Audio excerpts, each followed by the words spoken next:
have been among the top 5 in Indonesia. A number of articles written by academic staff have been published in prestigious top-tier journals.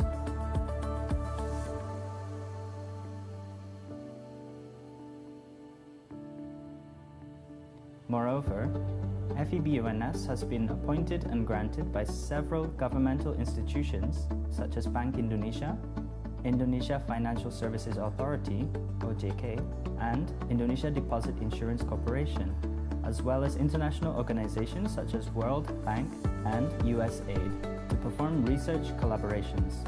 The Faculty of Economic and Business is supported by qualified academic staff with more than 45% hold a doctoral degree. The curriculum is assigned with demand of job market. FEB also participate in Campus Merdeka. FEBUNS also plays a role in community development through several activities, including community assistance, training and consultancy for micro and small enterprises, rural development, and many others. Students' participation in scientific, art, and sport competitions, both at the national and international level, is also strongly encouraged. Students also have opportunities to intern in corporations, governmental institutions, or non-governmental organizations. There are also opportunities for students to participate in international mobility programs. To accelerate the quality of education and research, FEBUNS has developed mutual partnership with a number of reputable overseas universities and institutions.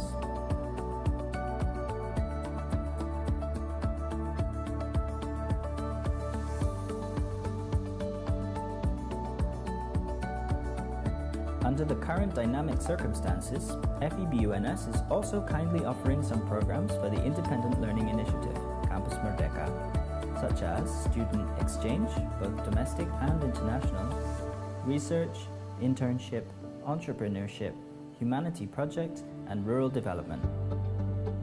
We concerned about university good governance to support division to be an international recognized school on business and economics.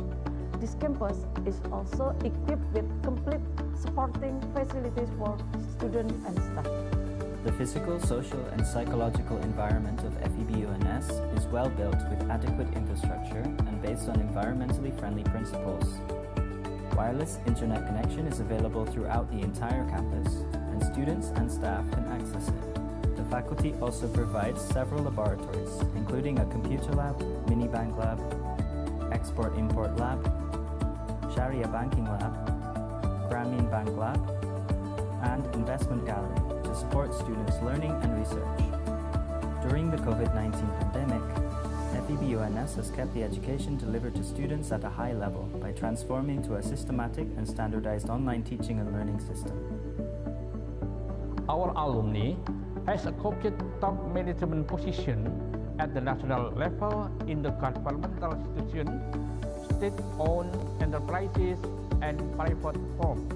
Moreover, students are also provided with many opportunities for development, including student organizations, student competition, internship, international mobility, and many others. FEBUNS graduates have been recognized at the national level, and its alumni have occupied top positions in corporate and governmental agencies. Among them are Wimbo Santoso, who is currently the chairman of the Indonesia Financial Services Authority, OJK. Tony P. Juwono is the deputy governor of Bank Indonesia, the Central Bank of Indonesia. Didik Hartantyo is the president director of PT KAI, the Indonesian Railways Company. Haryanto is the owner of Dimension Footwear Group, which owns 2 reputable footwear brands in Indonesia with more than 30,000 employees.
Faculty of Economics and Business, Universitas Sebelas Maret, has established its vision to be a leading school of economics and business at the national level and recognized at the international level. FEBUNS currently has 7 degree programs consisting of 3 bachelor undergraduate programs, 3 master programs, and 1 doctoral program. All programs have been accredited A, Excellent, by the National Accreditation Board.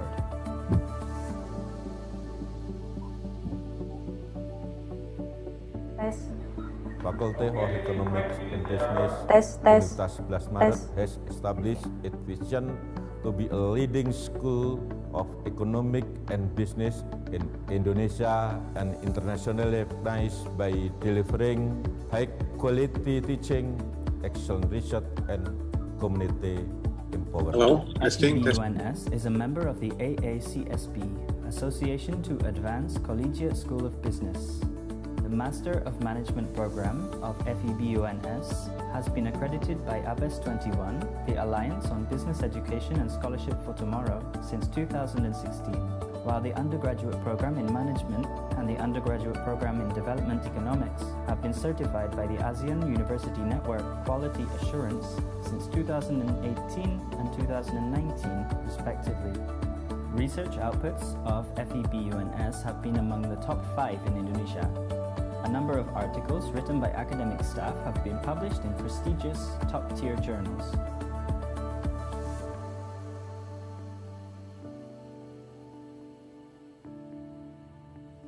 Moreover, FEBUNS has been appointed and granted by several governmental institutions such as Bank Indonesia, Indonesia Financial Services Authority (OJK), and Indonesia Deposit Insurance Corporation, as well as international organizations such as World Bank and USAID to perform research collaborations. The Faculty of Economic and Business is supported by qualified academic staff with more than 45% hold a doctoral degree. The curriculum is assigned with demand of job market. FEB also participates in Campus Merdeka. FEBUNS also plays a role in community development through several activities, including community assistance, training and consultancy for micro and small enterprises, rural development, and many others. Students' participation in scientific, art, and sport competitions, both at the national and international level, is also strongly encouraged. Students also have opportunities to intern in corporations, governmental institutions, or non-governmental organizations. There are also opportunities for students to participate in international mobility programs. To accelerate the quality of education and research, FEBUNS has developed mutual partnership with a number of reputable overseas universities and institutions.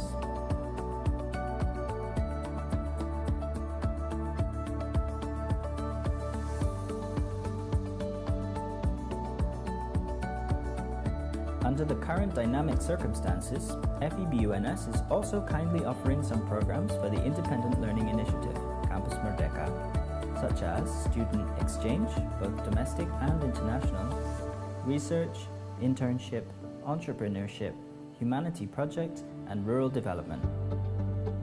We concerned about university good governance to support division to be an international recognized school on business and economics. This campus is also equipped with complete supporting facilities for students and staff. The physical, social, and psychological environment of FEBUNS is well built with adequate infrastructure and based on environmentally friendly principles. Wireless internet connection is available throughout the entire campus, and students and staff can access it. The faculty also provides several laboratories, including a computer lab, mini bank lab, export-import lab, Sharia banking lab, Grameen bank lab, and investment gallery to support students' learning and research. During the COVID-19 pandemic, FEBUNS has kept the education delivered to students at a high level by transforming to a systematic and standardized online teaching and learning system. Our alumni has occupied top management position at the national level in the governmental institution, state-owned enterprises, and private firms. Moreover, students are also provided with many opportunities for development, including student organizations, student competition, internship, international mobility, and many others. FEBUNS graduates have been recognized at the national level, and its alumni have occupied top positions in corporate and governmental agencies. Among them are Wimbo Santoso, who is currently the chairman of the Indonesia Financial Services Authority, OJK. Tony P. Juwono is the deputy governor of Bank Indonesia, the Central Bank of Indonesia. Didik Hartantyo is the president director of PT KAI, the Indonesian Railways Company. Haryanto is the owner of Dimension Footwear Group, which owns 2 reputable footwear brands in Indonesia with more than 30,000 employees.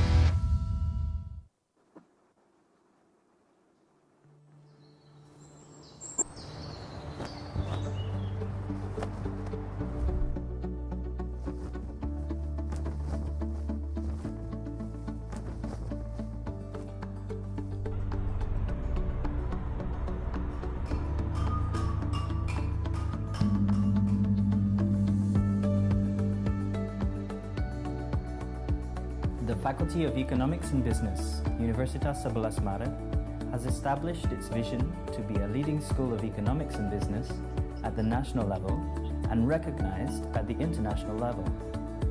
FEBUNS currently has 7 degree programs consisting of 3 bachelor undergraduate programs, 3 master programs, and 1 doctoral program. All programs have been accredited A, Excellent, by the National Accreditation Board.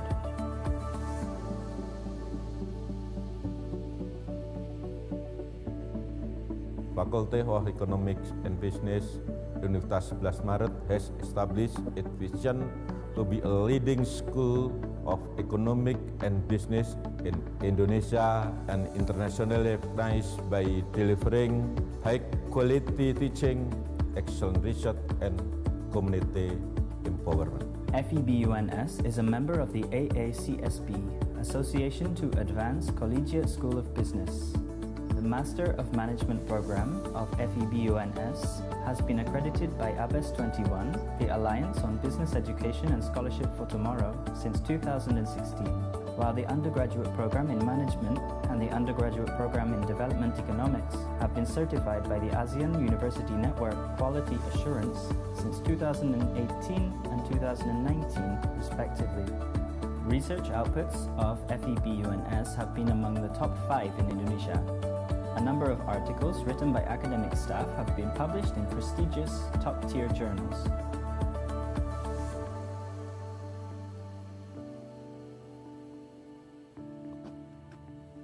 Moreover, FEBUNS has been appointed and granted by several governmental institutions such as Bank Indonesia, Indonesia Financial Services Authority, OJK, and Indonesia Deposit Insurance Corporation, as well as international organizations such as World Bank and USAID to perform research collaborations. The Faculty of Economic and Business is supported by qualified academic staff with more than 45% hold a doctoral degree. The curriculum is assigned with demand of job market. FEB also participate in Campus Merdeka. FEBUNS also plays a role in community development through several activities, including community assistance, training and consultancy for micro and small enterprises, rural development, and many others. Students' participation in scientific, art, and sport competitions, both at the national and international level, is also strongly encouraged. Students also have opportunities to intern in corporations, governmental institutions, or non-governmental organizations. There are also opportunities for students to participate in international mobility programs. To accelerate the quality of education and research, FEBUNS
Ladies and gentlemen, greetings from Solo, Indonesia. Dear honorable speakers, distinguished guests, ladies and gentlemen, welcome to the first International Congress on Regional Economic Development, Information Technology and Sustainable Business. I would also like to extend my sincere appreciation to International Affairs of Faculty of Economics and Business, Sebelas Maret University, in collaboration with Agency for Regional Development, Central Java Indonesia, for organizing this conference to gather scholars, leading academicians, and professionals to share their new idea, knowledge, and current development in the fields of sustainable business, economics, and information technology from different corners of the world. Our main topic is the pandemic business, impact, and economic recovery. Ladies and gentlemen, our first session is listening to National Anthem of Republic of Indonesia, Indonesia Raya.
Ladies and gentlemen, to begin with, I would like to invite Head of Agency for Regional Development Central Java Indonesia to deliver the opening speech. To Dr. Prasetyo Aribowo, time is yours.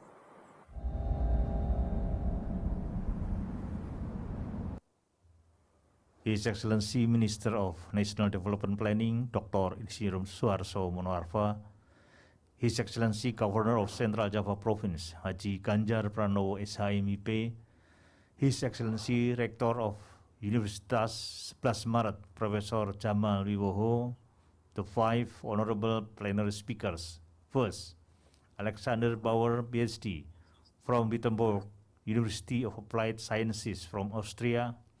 Second, Professor Kupran Viswanathan from University Utara Malaysia. Third, Dr. Andrea Moro from Cranfield University from United Kingdom. Fourth, Professor Hasan Fauzi from Universitas Sebelas Maret Indonesia.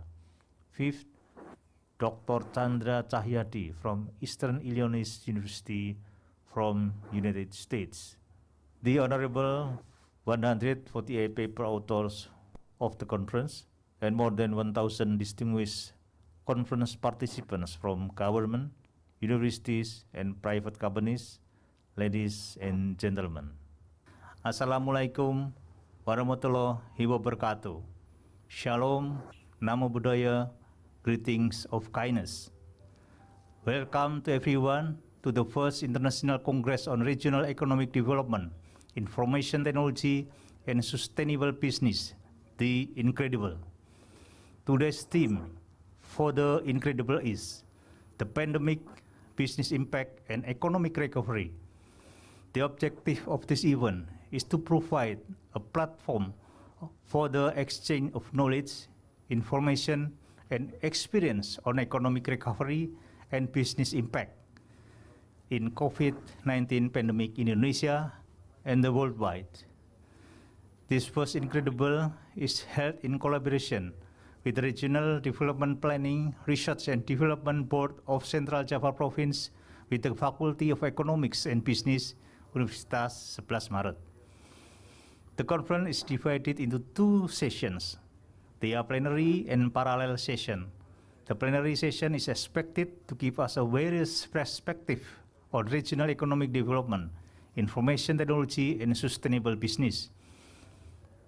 I believe that the insights from these outstanding speakers from Indonesia, Austria, Malaysia, United Kingdom, and USA will give us some enlightenment that we need during this pandemic. Then, the parallel session is divided into 6 topics. First, economics. Second, management. Third, accounting.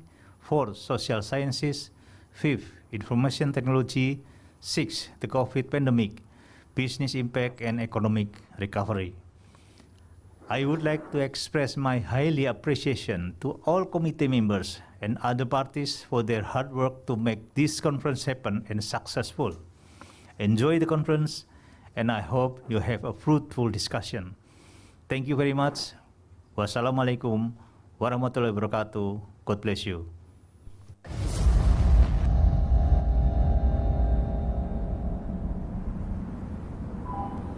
Thank you for the speech, Dr. Prasetyo Aribowo. The next speech will be delivered by Rector of Sebelas Maret University, Indonesia, to Professor Jamal Wiwoho. Time is yours. Bismillahirrahmanirrahim. Assalamualaikum warahmatullahi wabarakatuh. Salam sejahtera, Om Swastiastu, Namo Buddhaya, Salam Kebajikan. The Honorable Bapak Dr. Suharso Monoarfa, Ministry of National Development Planning of the Republic of Indonesia. Bapak Ganjar Pranowo SH, MIP, the Governor of Central Java. Bapak Doni Primanto Juwono, Board of Governor of Bank Indonesia, the Central Bank of Indonesia. Bapak Dr. Prasetyo Aribowo SH, MSOC SC, Head of Regional Development Planning, Board of Central Java. The Honorable Dean and Executive of the University, Faculty, and Institutional, especially the Dean and Executive of Faculty of Economic and Business, Universitas Sebelas Maret.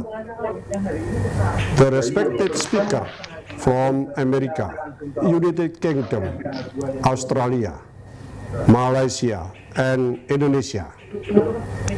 And of course, to all participants of today's webinar. Allow me on this occasion to invite all attendees to express gratitude to the Almighty God, who have bestowed grace and graduation on all of us, so that today we are still given health and well-being to attend the webinar of the One International Congress and on Regional Economic Development, Information, Technology, and Sustainable Business, held virtual by the Faculty of Economic and Business, Universitas Sebelas Maret on 26 to 27 October 2020. At this presidential speech on 15 August 2020, Jokowi stated that crisis should be momentum to transformation.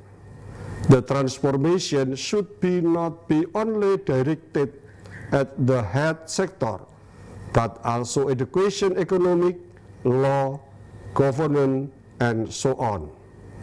Transformation should be only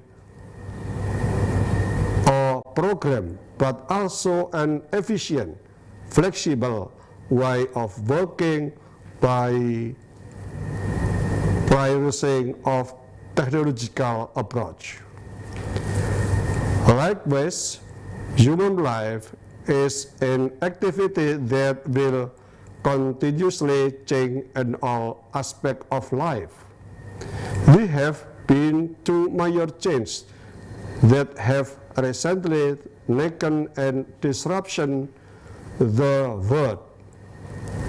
In this, the presence of digital innovation and the COVID-19 pandemic, but of them only possess extraordinary strength that can overthrow the economic immunity of nations in the world. The respected webinar participant, in the end, the crisis must be seen of momentum to transformation. It does not only concern business affairs in economic sector, but also concern on the all aspect of health, education, governance, and so on. The drum ethic of change has begun to be played. Many institutions and business have an ability begun to disrupt. Many of them began to feel helpless. In the end, many people choose not to face it.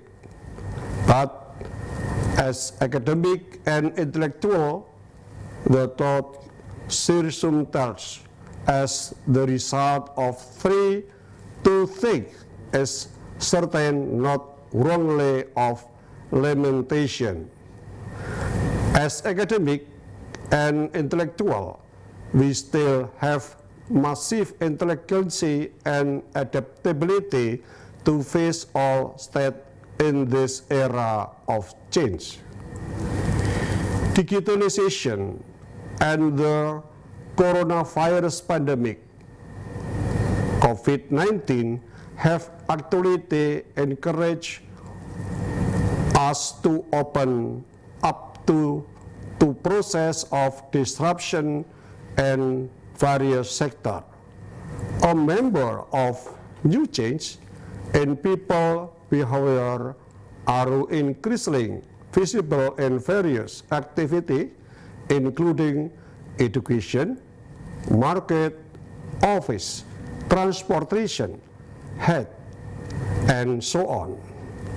In the fact, change will be there forever and will never stop. This respected webinar participant, one of the right way to minimize disruption is not take advantage of an online or digital approach, because the market is always dynamic and tomorrow will be today.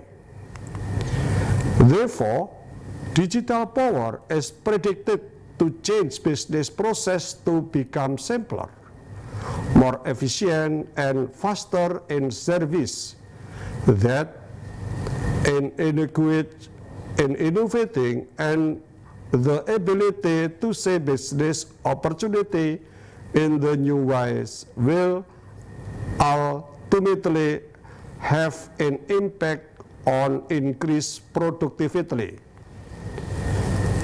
The respected webinar participant, to conclude this remark, allow to me on this occasion that convey my appreciation and acknowledgement to Bapak Dr. Suharso Monoarfa, the Ministry of National Development Planning, Bapak Ganjar Pranowo SH.MIP, the Governor of Central Java, Bapak Doni Primanto Juwono, Board of Governor of Bank Indonesia, the Central Bank of Indonesia, Bapak Prastyo Aribowo SH.MSOS, Head of Regional Development Planning, Board of Central Java, and of course, to all invite speakers, the organizing committee of the webinar, and to the respected webinar participant, thank you for side insight and knowledge. Hopefully, the webinar of the first International Congress and Regional Economic Development Information, Technology and Sustainable Business can process successfully to produce variously intelligent and critical think and view. As a form of our contribution to national and state of Indonesia and facing disruption. Thank you.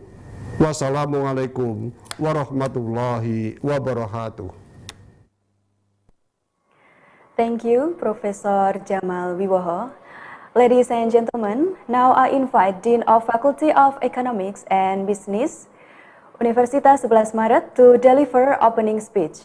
To Professor Joko Suharjanto, time is yours. Bismillahirrahmanirrahim. Assalamualaikum warahmatullahi wabarakatuh. Salam sejahtera, damai, bahagia, dan sehat selalu. Excellencies, distinguished speakers, ladies and gentlemen. On behalf of the Faculty of Economic and Business, Universitas Sebelas Maret, I would like to extend our appreciation to Dr. Suharso Monoarfa, Minister of National Development Planning of the Republik Indonesia, Mr. Doni Primanto Juwono, the Deputy Governor of Bank Indonesia, Mr. Ganjar Pranowo, Governor of Central Java, Dr. Prastyo Aribowo, Master Social Science, the Head of Agency for Regional Development in Semarang, Profesor Dr. Jamal Wiwoho, Rector of Universitas Sebelas Maret, all speakers and participants from the first International Congress on Regional Economic Development, Information Technology and Sustainable Business. The Faculty of Economic and Business Universitas Sebelas Maret regularly organize international conference every year. The term of this year conference is the Sustainable Economic and Business in the wake of COVID-19 pandemic. This is joint conference with the Regional Development Planning Agency, BAPPEDA Central Java. The COVID-19 pandemic has disrupted the business sector and delayed the achievement of sustainable development program across the country in the world, including Indonesia. COVID-19 has dramatic impact on several sectors of business, including technology, supply chain management, travel and tourism industry, and services industry. It has increased the risk of investment. Some companies reducing production capacity or even facing bankruptcy. This conference is effective media for having a constructive dialogue on this issue involving academicians, business sector, and government. This two-day conference is consisted of three main programs. The first is pre-conference program organized on 26 October.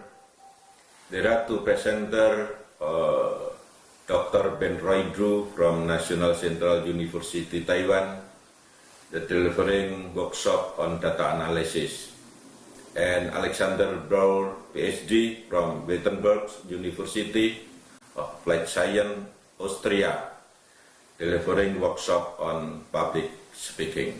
In the second day of conference on 27 October, there are two programs, plenary and parallel session.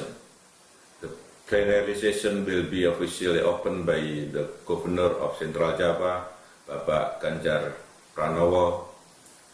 There will be keynote speech delivered by the Minister of National Development Planning, Bapak Dr. Suharso Monoarfa, and the Deputy Governor of Bank Indonesia, Bapak Doni Primanto Juwono. There are also 5 speakers for the plenary session that are Dr. Chandra Cahyadi from Eastern Illinois University, USA, Professor Hasan Fauzi from Sebelas Maret University, Professor Kupran Wiswanathan from the University Utara Malaysia, and Dr. Andrea Moro from Cranfield University, UK, and Alexander Braul, PhD from Wittenberg University of Applied Science, Austria. During the parallel session, there are around 150 papers presented by presenters from Indonesia and overseas. The number of participants registered for this conference is 1,500. I hope all of you can enjoy the conference, a fruitful discussion, and thanks for your participation. Assalamualaikum warahmatullahi wabarakatuh. Thank you, Professor Joko Suharjanto. Ladies and gentlemen, the next opening speech is from Governor of Central Java Indonesia, Mr. Ganjar Pranowo. Unfortunately, in this occasion, Mr. Ganjar Pranowo is not able to join with us. I would like to invite Head of Agency for Regional Development of Central Java Indonesia to deliver the speech and also to open this international congress. To Dr. Prasetyo Aribowo, time is yours.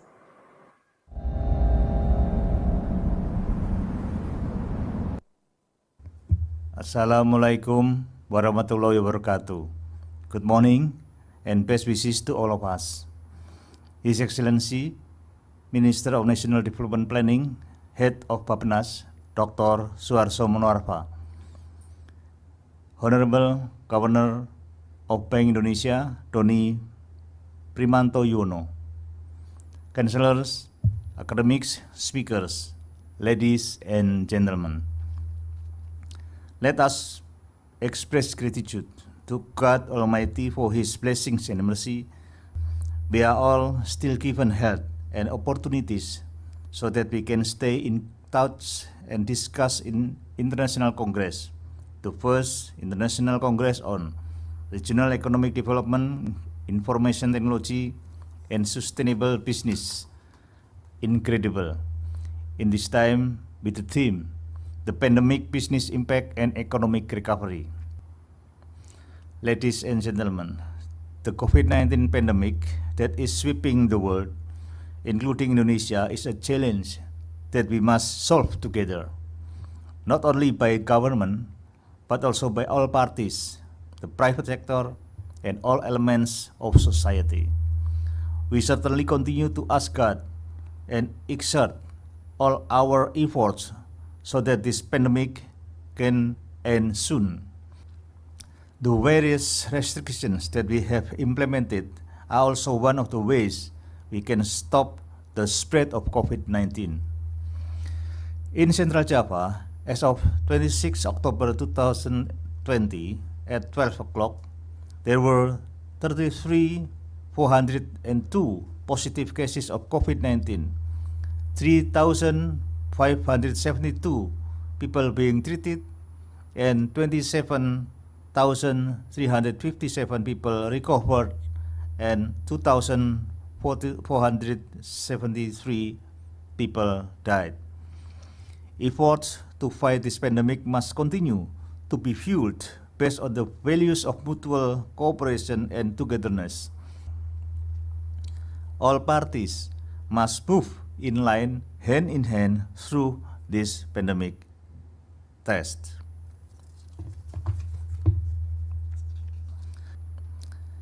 Ladies and gentlemen, we have taken various steps to deal with a pandemic in the health, social, economic, security, and other sectors.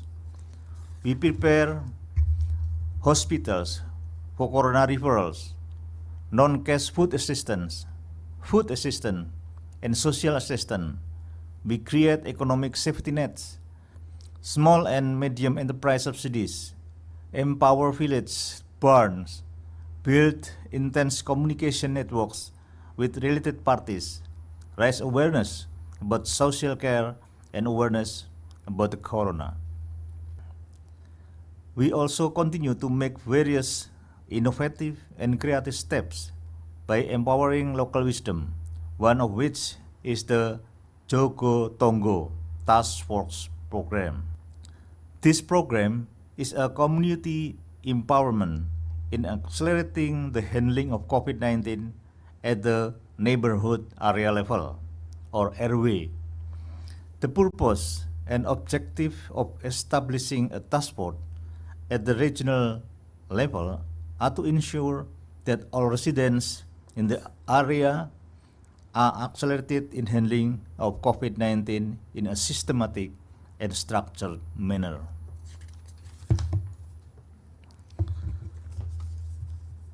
We also do some facilitation of the medical device industry for easy licensing and product distribution for the needs of Central Java. We also directed the garment industry and the small and medium industry to make devices in order to meet domestic needs. The implementation of health protocols in several people markets and expanding the application of Jogo Tonggo in industrial environments and industrial estates to maintain the sustainability of industrial activities are also anticipatory steps we are taking to deal with this pandemic. Apart from fighting COVID-19, the main focus of Central Java government at this time is how to ensure that the pace of the Central Java economies can grow in a better direction.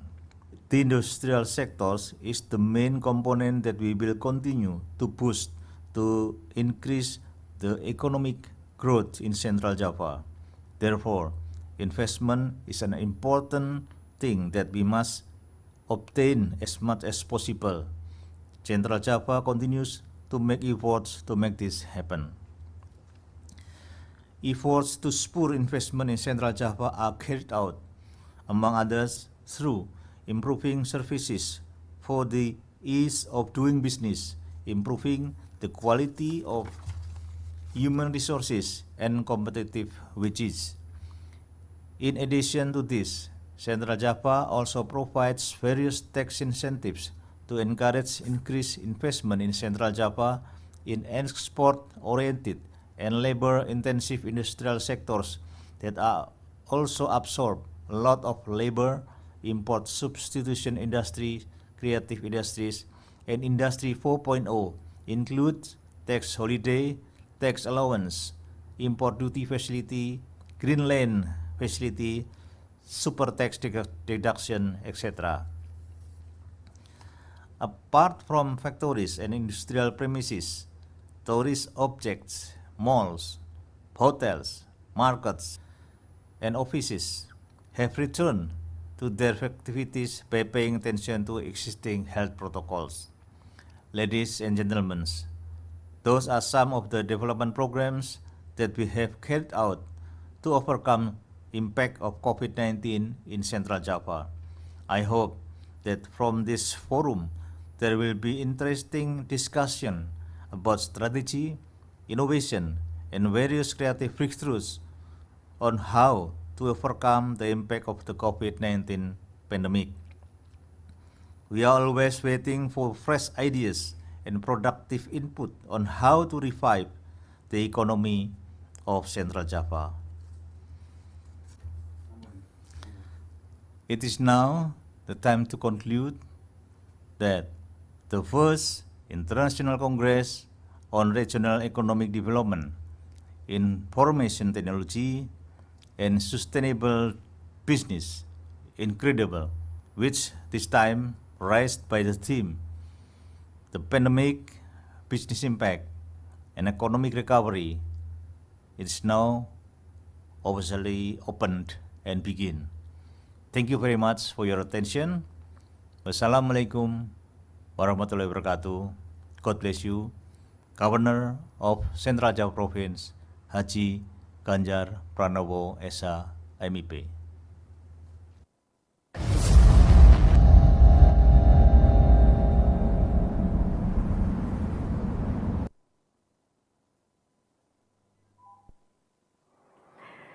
Thank you, Dr. Prasetyo Aribowo. Ladies and gentlemen, we are moving to the next session, that is keynote speech session. I invite Minister of National Development Planning of Republic of Indonesia, Dr. Suharso Monoarfa, to deliver his keynote speech. To Dr. Suharso Monoarfa, time is yours.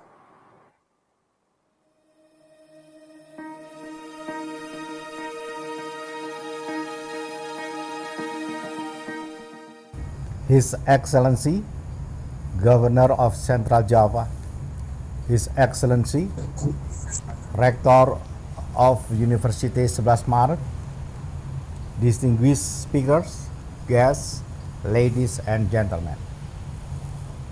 A very good morning. Assalamualaikum warahmatullahi wabarakatuh. Let me first begin with a warm welcome to all of you that have assigned your time to virtually attend the International Conference Incredible 2020. I would also like to extend my thanks and appreciation to the Governor of Central Java Province and his team that have excellently organized the event and provided me an opportunity to convey a keynote address at this important event. At this difficult time, as the Minister of National Development Planning, I would like to share my views and thoughts with all of you on the pandemic's impact on business and the government effort economic recovery. Distinguished guests, ladies and gentlemen, within a short period of time, COVID-19 has evolved into a global pandemic. Up until this day, the world has recorded over 41 million cases, with over 370,000 cases recorded in Indonesia, and affected the life and livelihood of millions of people around the world.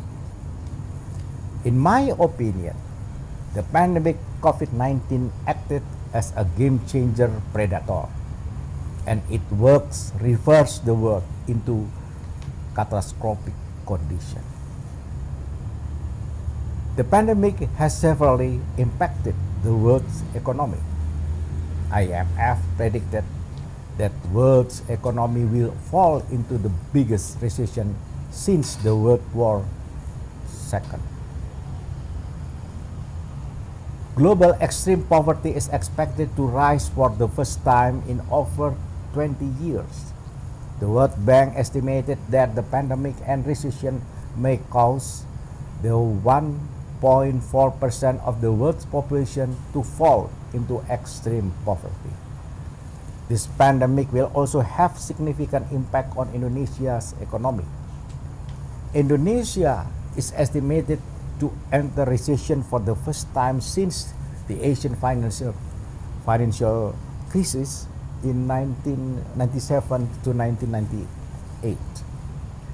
BAPPEDA estimated an additional 4 million people into unemployment.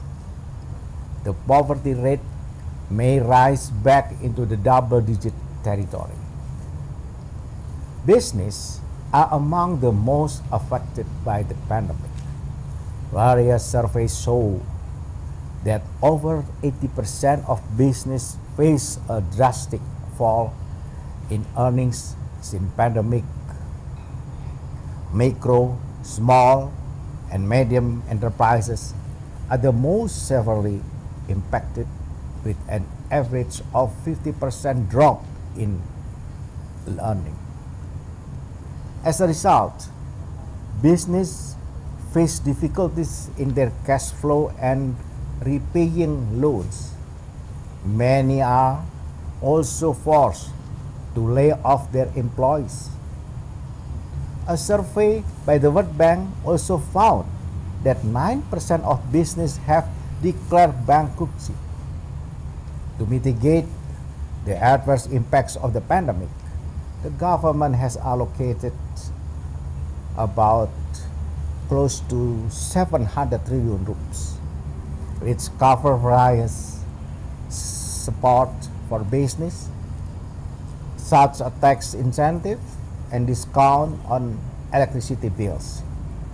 The government has also supported employees with wage subsidies and other forms of social assistance.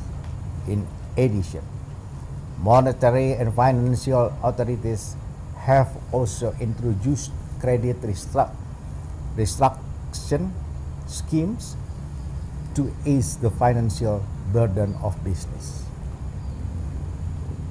This form of government assistance will help to keep business afloat.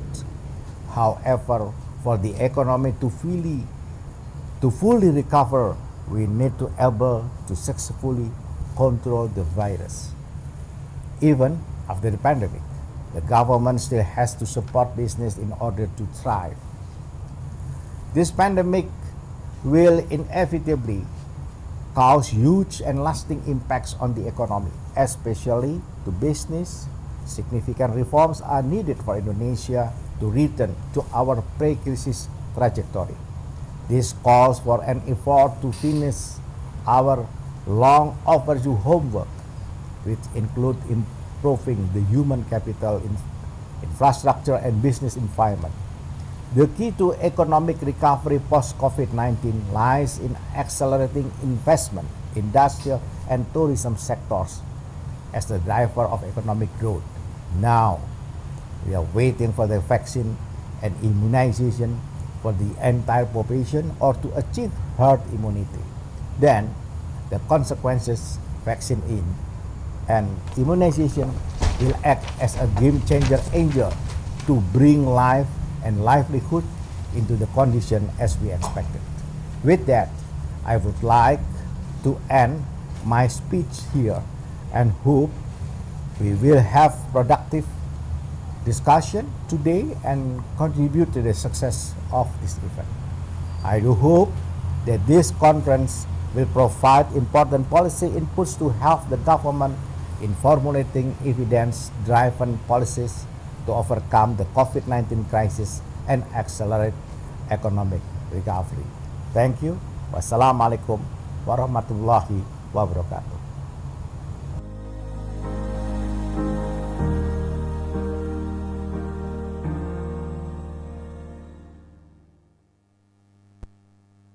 Thank you, Dr. Suharso Monoarfa. Ladies and gentlemen, the next keynote speech will be delivered by the Deputy Governor of Bank Indonesia. To Bapak Doni Primanto Juwono, time is yours. Bismillahirrahmanirrahim. Honorable Bapak Profesor Jamal Wibowo, Rector of Sebelas Maret University, UNS. Bapak Profesor Joko Suharjanto, Dean of Faculty of Economic and Business of UNS, Bapak Dr. Prasetyo Ariwibowo, Head of Agency for Regional Development of Central Java Province, distinguished speaker and participant. Assalamualaikum warahmatullahi wabarakatuh. Salam sejahtera, Om Swastiastu, Namo Buddhaya, salam kebajikan, salam. Distinguished speaker and participant, it is an honor and delight for me to deliver the keynote remark for this special event. It is special because it's the first international congress on regional economic development, information technology, and sustainable business held by FEBUNS and Regional Development Planning Agency of Central Java Province.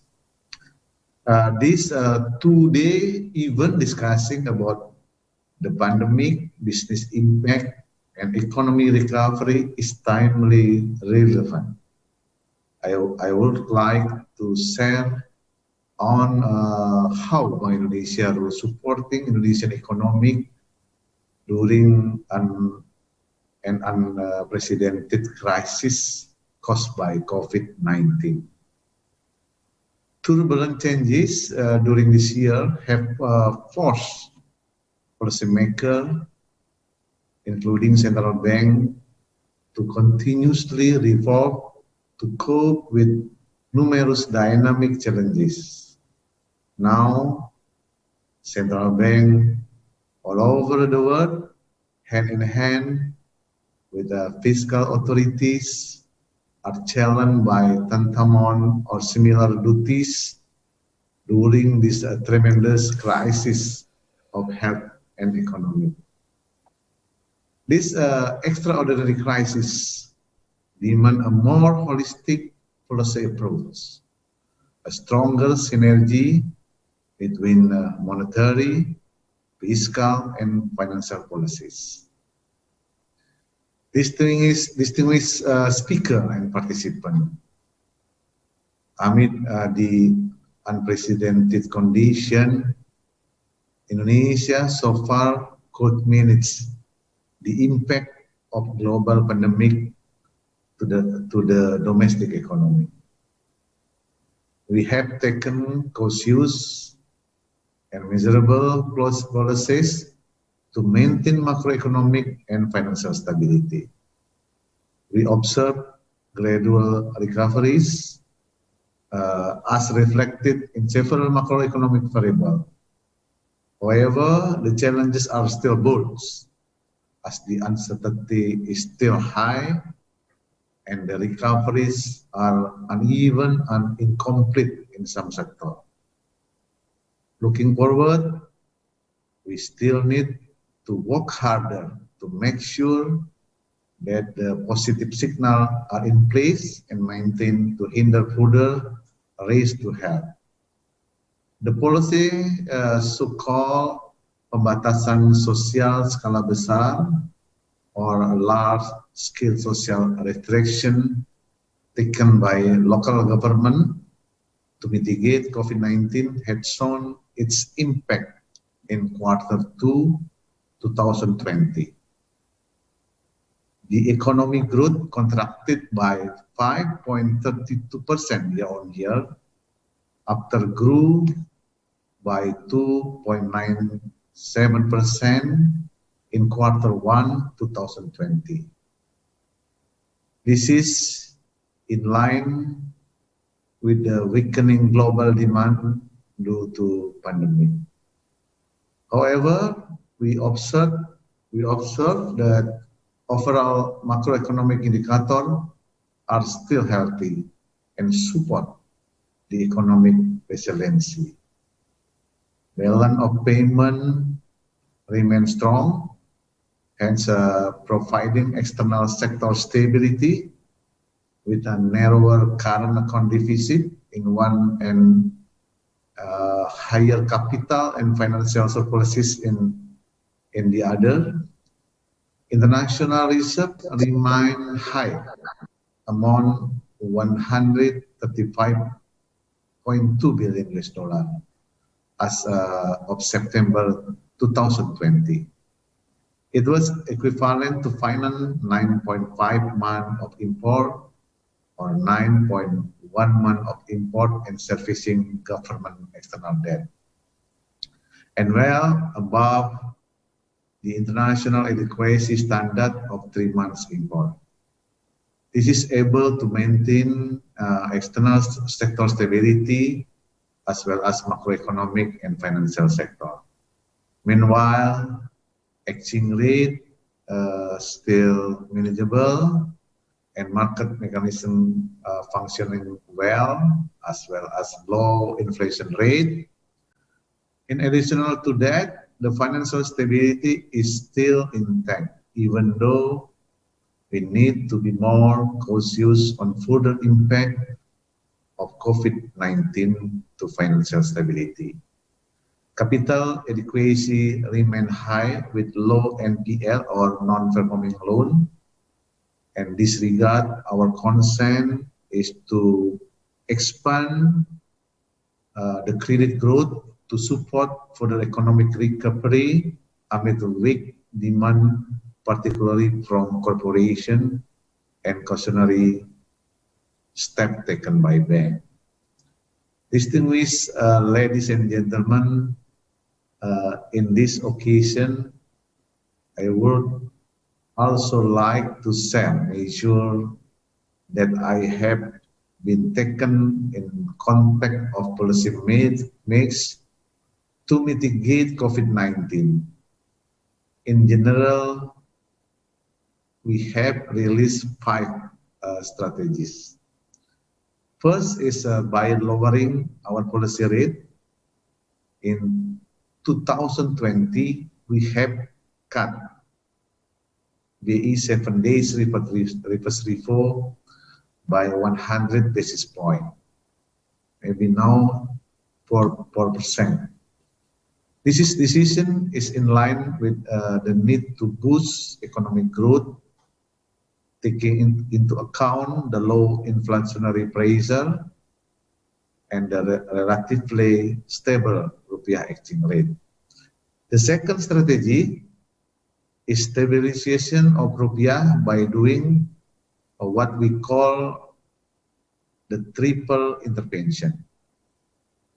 Intervention in the spot, domestic non-delivery forward, and purchasing government bond and secondary market. We also give focus on quantity channel by injecting liquidity in order to stimulate economic recovery from COVID-19 shock as a third strategy. As the beginning of October 2020, the amount of quantitative easing is recorded at about 667.6 trillion rupiah. Aligned with the quantity focus, we also apply accommodative macroprudential policy through relaxation of our macroprudential intermediate ratio and raising macroprudential liquidity buffer.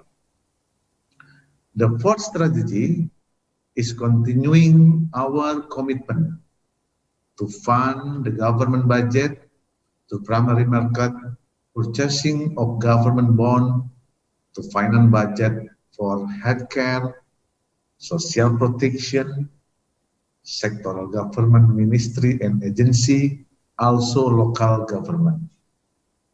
Bank Indonesia also committed in burden sharing with the government to accelerate SME and corporate sector recoveries. Bank Indonesia also provide funding for Deposit Insurance Agency or LPS in order to anticipate and handle problem bank through a repo mechanism and or purchase of government bond. The last but not the least is our payment system policy strategy. We strengthen our non-cash payment by promoting and easing the massive use of KRIS, or Quick Response Indonesian Standard Code. We also lower the clearing transfer costs, accelerating payment system digitalization as a part of economic recovery effort, and strengthening synergy with the banking industry, fintech, government, and relevant authorities to accelerate digitalization. amongst other. And by supporting SME digitalization and Made in Indonesian National Movement, Gerakan Nasional Bangga Buatan Indonesia. Ladies and gentlemen, moving forward, the domestic economy recovery outlook will dominantly be influenced by public mobility in line with the enforcement of COVID-19 protocol in several regions. The speed of government budget realization, progress of loan restructuring and guarantees, as well as expansion of the digital economy and finance. Lastly, we acknowledge that monetary policy itself is not enough to boost the economy.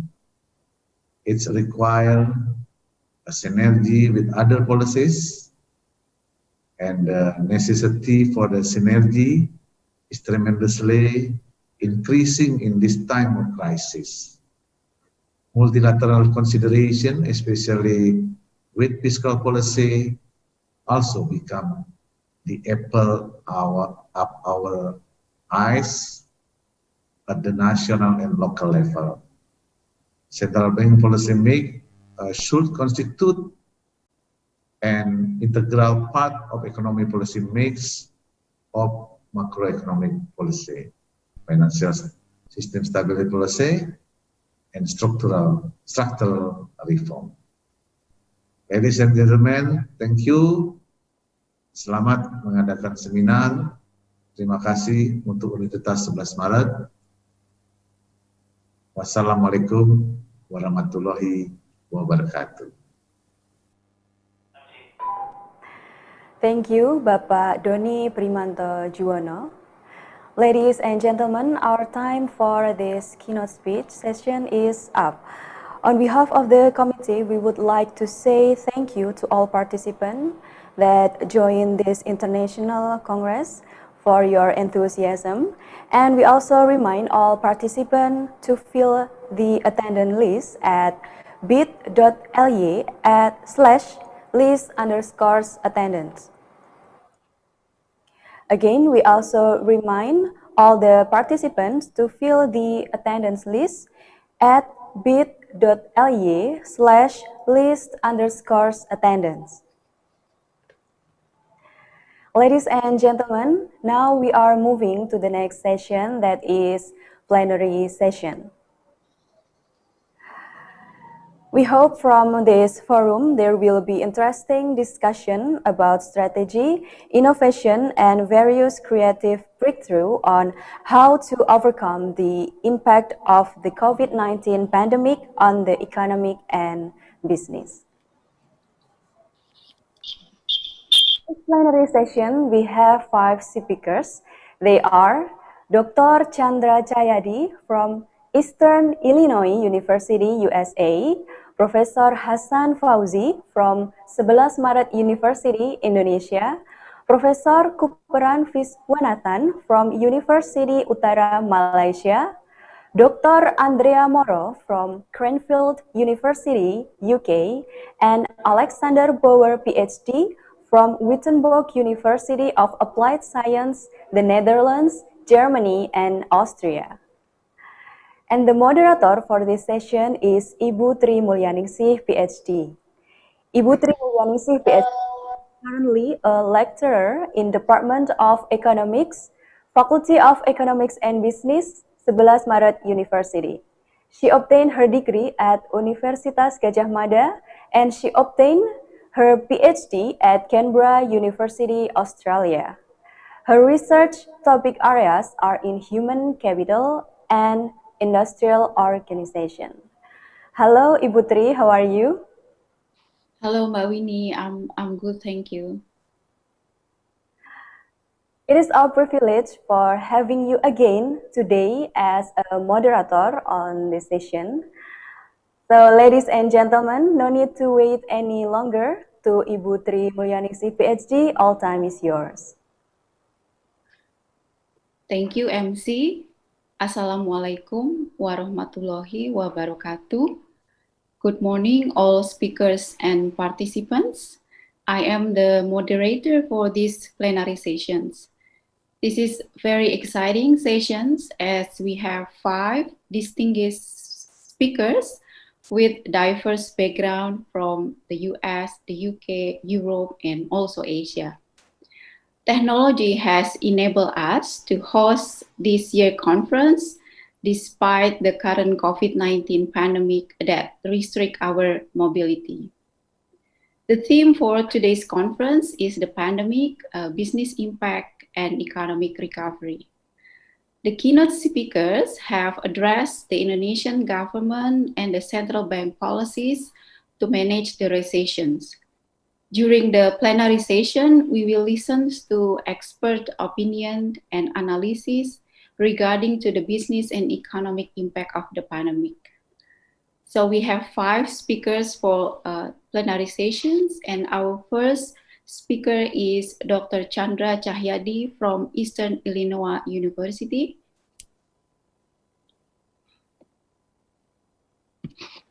So Dr. Chandra Cahyadi is Dr. Chandra Cahyadi is an associate professor in finance from Lumpkin School of Business, Eastern Illinois University.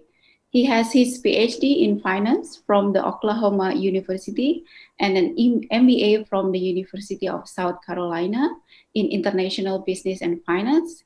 He also received CFA and CEIA professional certifications in 2012 and 2013.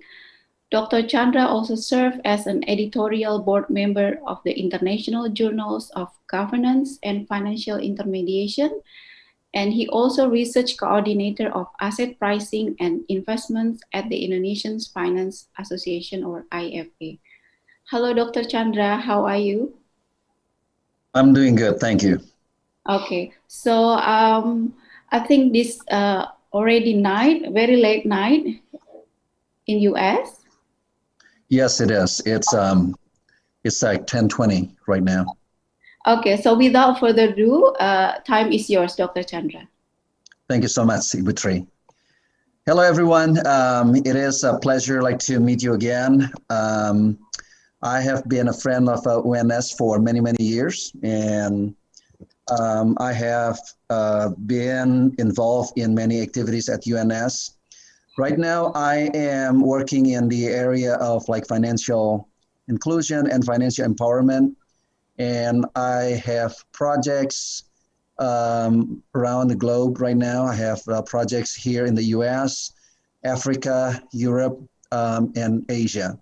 So my topic today is about using the financial empowerment program to increase the financial resiliency for the community, especially during the COVID-19 era, because we know that there's only so many things that the government can do, but if we don't really strengthen the internal capacity and resiliency of the people, I think it's going to be a very, very long process, and it's very difficult for us to overcome all the challenges. So without further ado, I would like to share some of the stuff that I think might open a new perspective for you, and maybe will kind of spark the some discussion with you. And at the end of the session, I am sorry that I need to leave because it's pretty late here, but I will leave you with my contact information and also Google Forms. So you can, if you're interested in continuing the discussion, or if you have any questions, then you are very welcome to leave your contact information, and I will get back to you and talk about how we can pursue the possible collaboration in the effort to empower the economy, the local economy, especially during the COVID-19. All right, let's do it.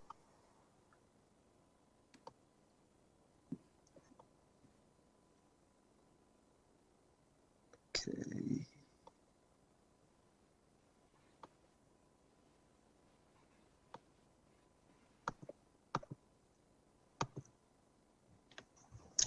So the title of my my topic here, the title of my talk is How Financial Empowerment Program Improves the Community Financial Resiliency During the COVID-19 Crisis. So this is like something that I've been doing for many years now, and I have seen like a lot of success. And the whole program requires like, a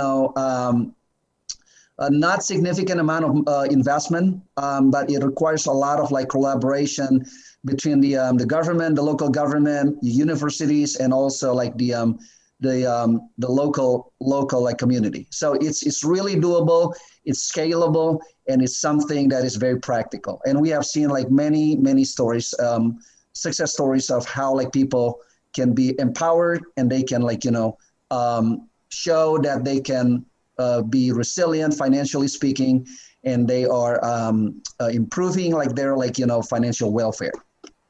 All right.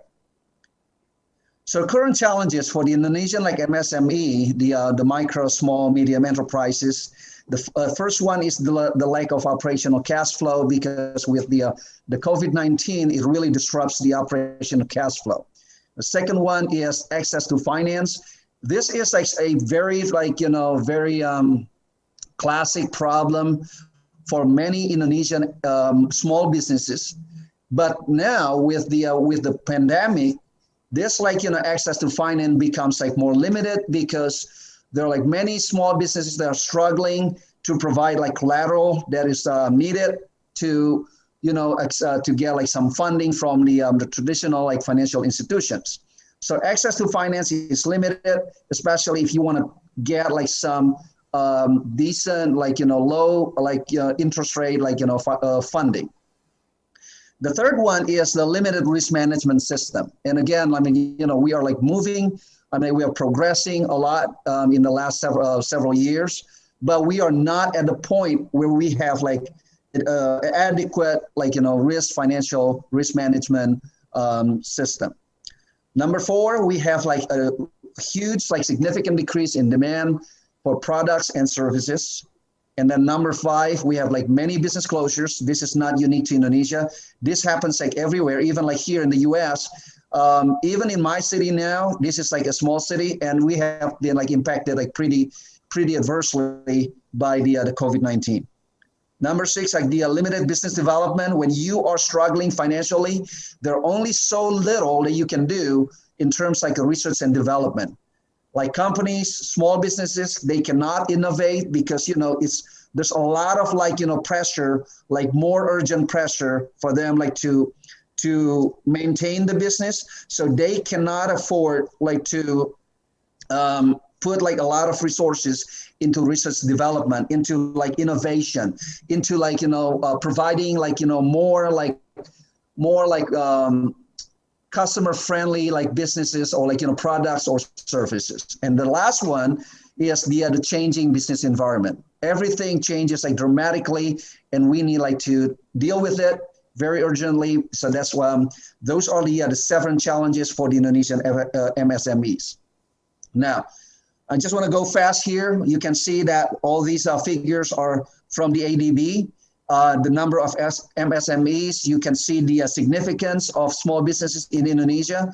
We also see that the employment for like the small businesses, it really plays a very significant role in the economy. So I want to focus again, on the importance of the small businesses in Indonesia. So that's why we need like to figure out like way to strengthen the small businesses and how find a way to help them, empower them, and support them so that they can get back on track and be kind of like, get better like financially, because right now this is such a critical time for many small businesses around the world. Now, the mitigation initiatives that are usually taken by the government, they're pretty similar, pretty common. There's nothing unique about it. Number 1 is tax deferment. Government, as I know, that the Indonesian government gives some some forms of like tax deferment. Number 2, they also provide the small businesses credit. Number 3, they provide subsidy for the wage I just know that for like people who make that they I think make like below like a certain amount, like the government provides about like 2.4 million rupiahs a one-time subsidy, and I think that's good. That's good. But there's always like some like contrast. I mean like some disadvantage of like providing that kind of like assistance. Number 4, like the business reorientation, and number 5 is the social assistance, or for example like the bantuan langsung tunai. So that is something that the government also do. Now, if we talk about like focus on the negative side, talking about like the disadvantage of tax deferment, it really exerts like more financial pressure on the local and central governments and reduce the government's ability to provide more financial relief and recovery programs. And the second one, for the MSME credit, it greatly increases the non-performing loan and causes financial instability. It has limited like stimulation effects if the current interest rates are already low. Hello? Can you hear me? Yes, Pak Chandra. Okay. The third one is the wage subsidy. It exerts, again, I mean like the con of the wage subsidy, it exerts a lot of like financial pressure on the government, especially during the uncertain like crisis period. It makes very difficult for the government for the fiscal budgeting. Business reorientation is also like limited because of limited infrastructures. And then the last one, for the wage subsidy, exerts a lot of financial pressure. The last one is the BLT. It creates like financial dependency on the recipients, and generally it is like ineffective in the long term. So now I have talked about like the cons, the disadvantages of like the forms of traditional like financial assistance. They're usually undertaken by the government. Now I want to talk about like something that is very powerful yet oft forgotten, or maybe it is not like getting the a proper like attention, and that's like the financial empowerment program. And basically, this program is very easy to do. It's very easy to start, even like in your area. I mean, like if we work, let's say, to educate the local society, like the government provides like incentive for like the small business owners in that area, we can do something very powerful. And again, I have seen like many like success stories all over the world. I mean, like across the board. So it is not dependent on the location, but it will be equally powerful, and it will be equally like successful all across the board. So basically what we do here, we build the resiliency and the financial capability from within. We do not like depend too much on the external financial assistance. If that exists, if we have like external like financial assistance, that's even greater. But that is not a requirement for the program to start. Now, here's like the example of like what I do with the migrant workers in Hong Kong back in 2018. You can see that there's a lot of like migrant workers get together on Sunday near like the Victoria Park. They get together and they study.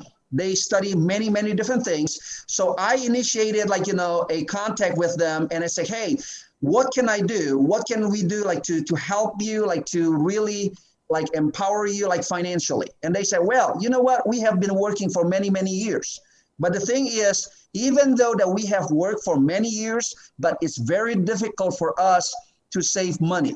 It's very difficult for us to have something to build some asset to show for all the work that we have done.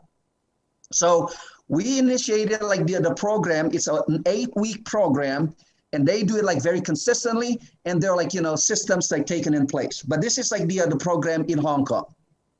Now this is like program in Kediri. This I'm sorry, this is not Kediri. Now I forget, but this is near like Mount. Oh, it's in Jawa Tengah. It's in Jawa Tengah. It's near Oh my goodness. I cannot remember that now. But anyway, I've been to this place, and we educate like some people here, and you can see on the right here. She is like 67 years old. 67 years old. And she was so eager like to study how to learn like to save, to invest, like to manage the cash flow every month. Okay. And it is amazing. It is amazing. After 8 weeks, we're not talking about like a year. We're not talking about like fancy infrastructure. We're not talking about like, like amazing classroom with like, state of the art, like, technology. We are talking about pencil, books, and just willingness. But the thing is, we can help them. We can truly help them. And I will show you like stories after stories after stories. I can share with you like many success stories from the program. Now, here's a group of like ibu-ibu in Banda Aceh. Okay, in Banda Aceh, we help them. They are like, so eager, like, to help themselves. I mean, like to improve the welfare of their families, to save money for their like, children, like college education fund. There's so many things they are so eager like to do, and we empower them. We empower them, and it works really well. Now, here's another example. This is like from Malang. This lady's name is Mila. Okay, so Mila is a very like great example. She's still like pretty young. She works like in the daytime, and she helps her mother to run a small business, like, a snack business, tela-tela. So what she did was just simply amazing, simply amazing. And I want you not to kind of like, take my words, but I want you like to watch the video and see how the program really impact her and change her life. Okay, let's do it.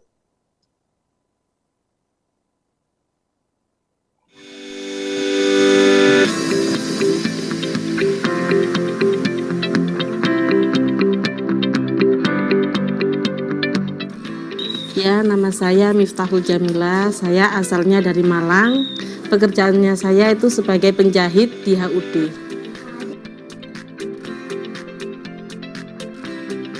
Soal keuangan itu yang saya dapatkan itu bagaimana cara mengatur uang, terus bagaimana saya kan buka usaha kecil-kecilan itu Mas, tela-tela, kentang itu saya mengajak ibu saya bagaimana cara mengatur keuangan supaya nggak selalu habis, terus kita kerja setiap hari pagi, siang, sore, malam itu tapi nggak ada hasilnya gitu loh, nggak terwujud. Tapi saat ada beruang cerdas, oke lah ibu mau saya ajari, dan ya alhamdulillah sekarang sudah kelihatan lah, oh kurangnya di sini, oh selama ini salahnya di sini, tuh semuanya sudah kelihatan. Ya karena mau mengubah kehidupan Mas, nggak gini-gini aja. Karena ibu saya kan kalau pagi goreng martabak itu ya, kalau malam jualan pangsit. Kalau saya di HUD itu kok nggak pernah ada wujudnya, nggak kelihatan itu loh. Sudah bekerja sekeras itu kok masih nggak ada wujudnya, nggak ada yang nempel. Kok selalu kurang terus uangnya. Ya itu saya bekerja saya diajarin tipsnya cara mengatur keuangan, cara mengolahnya itu. Yaitu oh mungkin gini aja, kan di situ kan ada cara memanage uang, terus kita disuruh usaha juga Mas.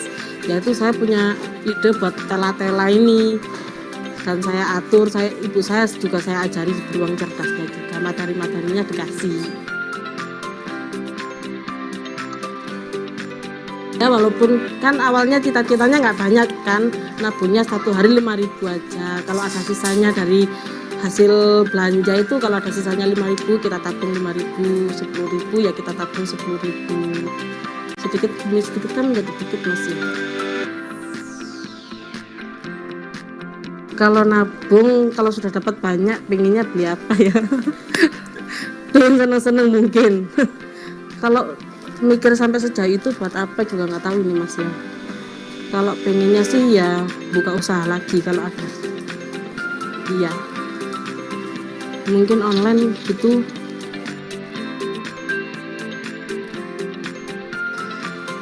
buat mereka yang nggak tahu tentang beruang cerdas mungkin bisa dicoba, bisa dilihat di Google, kan ada itu ya, supaya ya kita bisa bersama membangun lah seenggaknya merapikan kembali bagaimana cara menata keuangan kita supaya nggak habis terus. Kita bekerja setiap hari, pagi, siang, sore, malam biar nggak ludes terus gitu loh. Biar nggak hanya capek tok yang didapat, tapi juga hasilnya kita rasakan.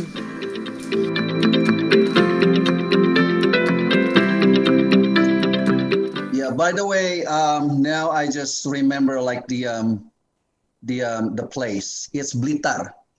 So it's Blitar, and we help like the ibu-ibu in Blitar. I'm also like helping like 27 refugees, Iranian like refugees in Turkey right now. And we have seen like a lot of like, you know, amazing things coming out of the whole program. So my hope is for us like to be able like to do something similar like this in every place that, I mean, like where you're from. I know that there are like many people like watching this, like, you know, Zoom seminar, and you are like, you know, representing like universities, or you are representing like the planning, like the development agency, BAPPEDA.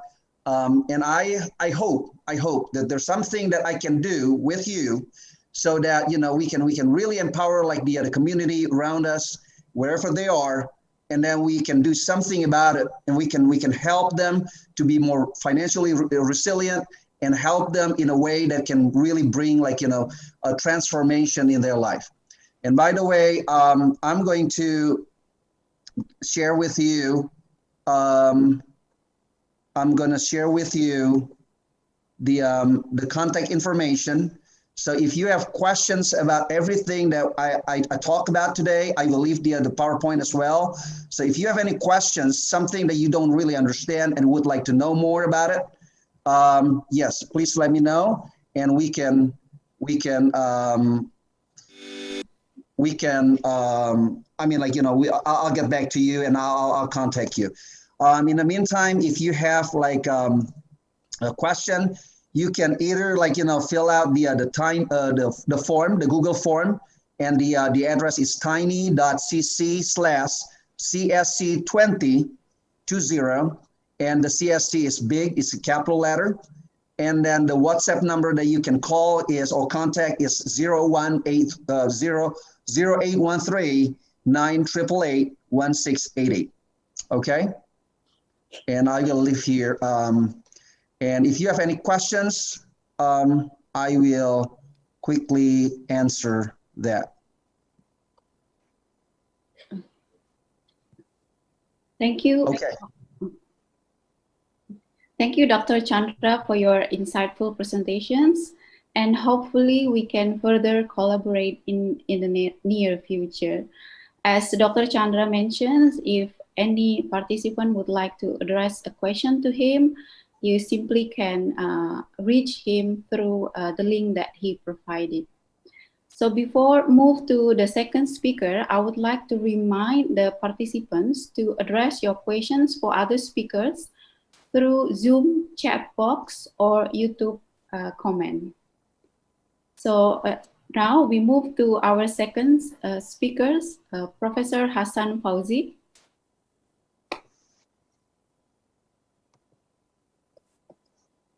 So Professor Hassan Fauzi is a professor from the Faculty of Economics and Business, Universitas Sebelas Maret.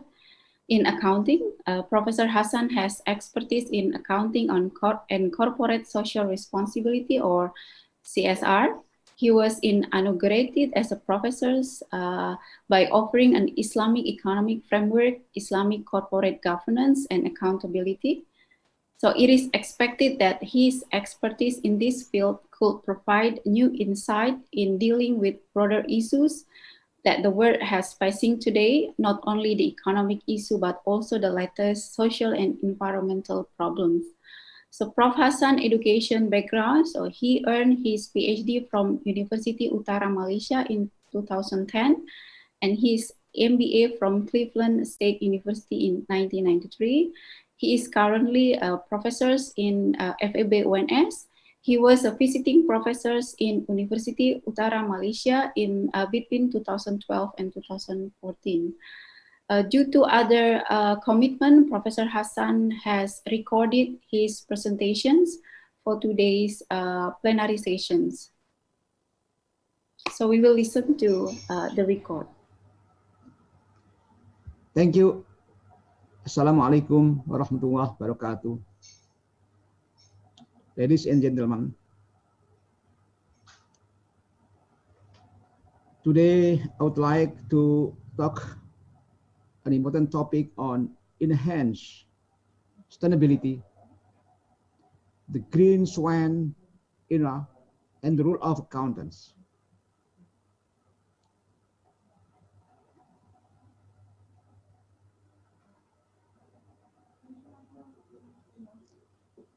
First of all, I would like to raise issue, sustainability issue versus accounting issue. Very often I hear a question from students and from my colleague in faculty members. Is sustainability issue accounting issue? To answer the question, let me go back to the accounting principle, accounting entity. In defining the concept of accounting entity, Ilkoi used two approaches, firm approach and user approach. Under the firm approach, accounting reporting's boundary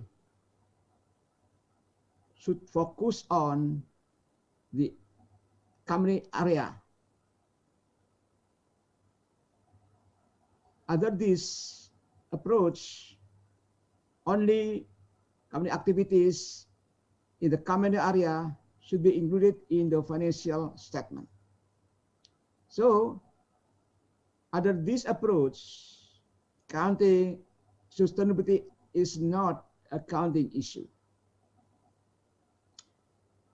The second approach to defining accounting entity is user approach. Under this approach, the boundary of accounting reporting should be extended to the beyond of accounting area. So under this definition, human capital, environmental impact, social impact can be included in the financial statement. So under this approach, sustainability issue is accounting issue.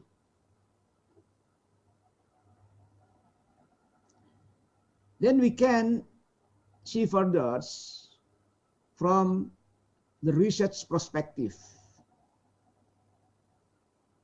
how we can see and can make sure that sustainability issue is accounting issue. We can check it in the two sections. The first in the introduction section, and the second section in the implication section. We can see from the introduction section that something in the introduction section will refer to the accounting or not.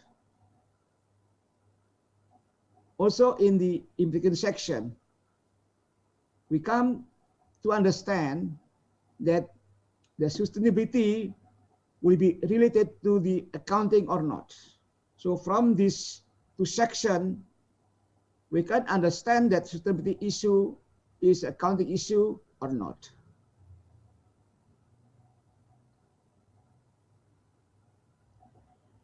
So given the suitability issue, what is the role of accounting? Historically, accounting was perceived as the numbers, something that the beyond on the humans. So for accounting is focused on the numbers. So the accounting historically, as defined by Paul Creti, is built upon the economic system, capitalism system. So by this definition, why accounting is far from the humans. But now we can understand from the evidence that 60% of the CSO said that the increasing investment in the corporate social responsibility, the survey in 2016, it means that the demand for information has changed from the previous.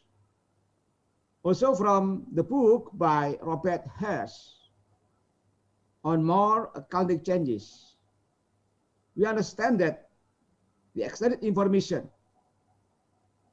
more non-financial information are needed. So the book by John Flowers entitled Social Function of Accounts, with the subtitle Reforming Accountancy to Serve Mankind. So under this book, accounting is defined as the one close to more humans.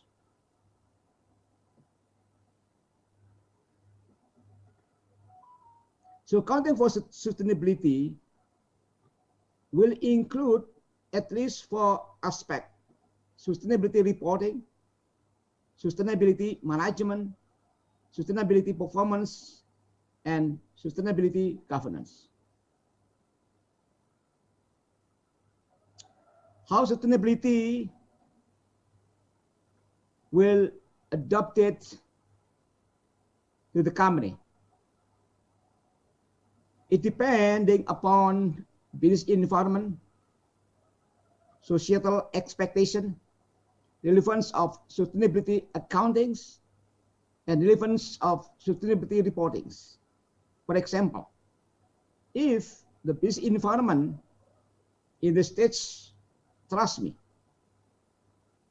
it means that the social expectation none. So under this situation, the sustainability accounting focus on internal efficiency improvements, and sustainability reporting focus on internal communication to achieve efficiency improvements. So type of reporting, almost no external reporting needed.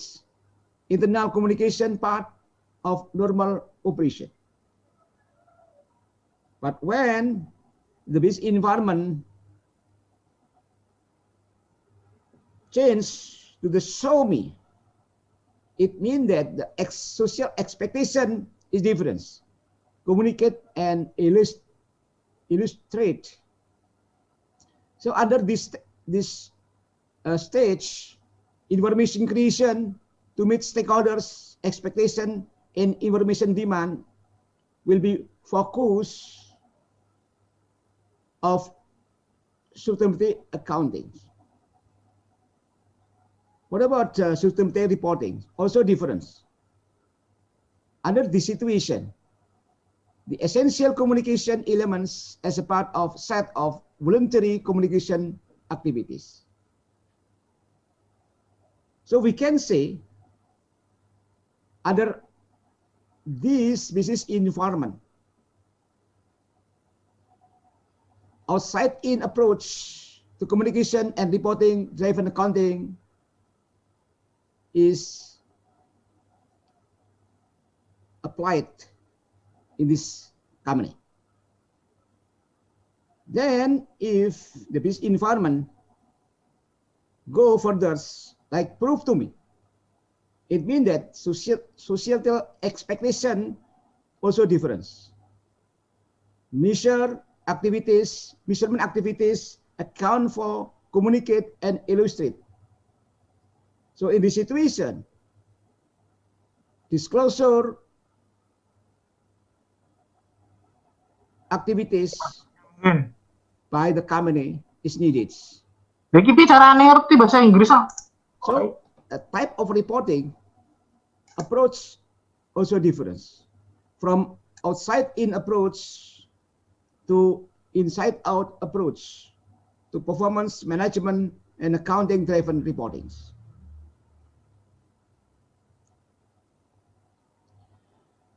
What about the current condition of sustainability research? So far, research on sustainability issue using the concept of triple bottom line by Elkington in 1977. Under this concept, three aspects, economy, social, and the environments will be the focus. So given the current condition, the research will focus on the relationship of financial aspect and social environment issue. There are important issues in the research on causality and direction.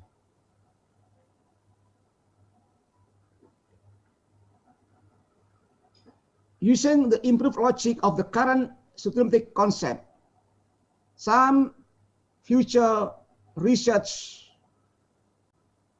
also expected using the lens of financial accounting, management accounting, taxes, auditing, and information system.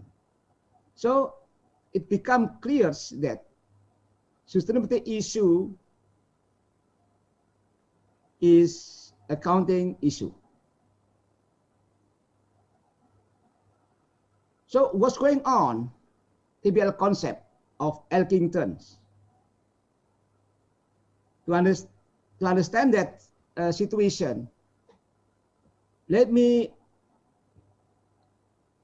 understand from the book by Gary Hamel titled What Matters Now. Under this book, Gary Hamel said that there are 5 issues that most business players are facing. The one is the values, innovation, adaptability, passion, and ideology. Values means the ethical foundation underlying the company activities. And innovation means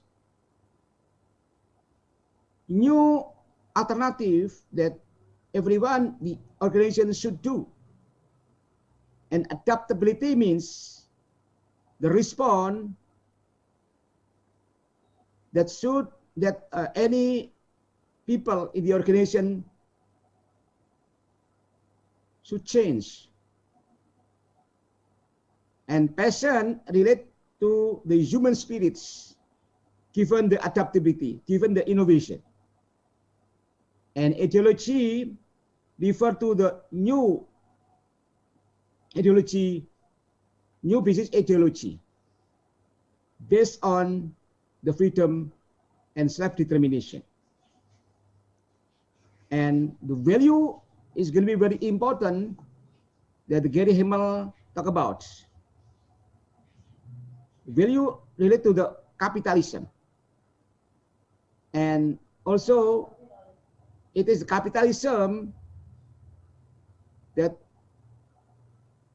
accounting is being built. And also from the capitalism concept that the economic system in the country also has been adopted. So from this situation, we can see the problem, the current problem of business. 5 issues, and capitalism is the main problem. And this capitalism will affect the sustainability we are talking about. Let me give you some quotation from the Gary Hamel. Gary Hamel wants us again the following unchallenged belief.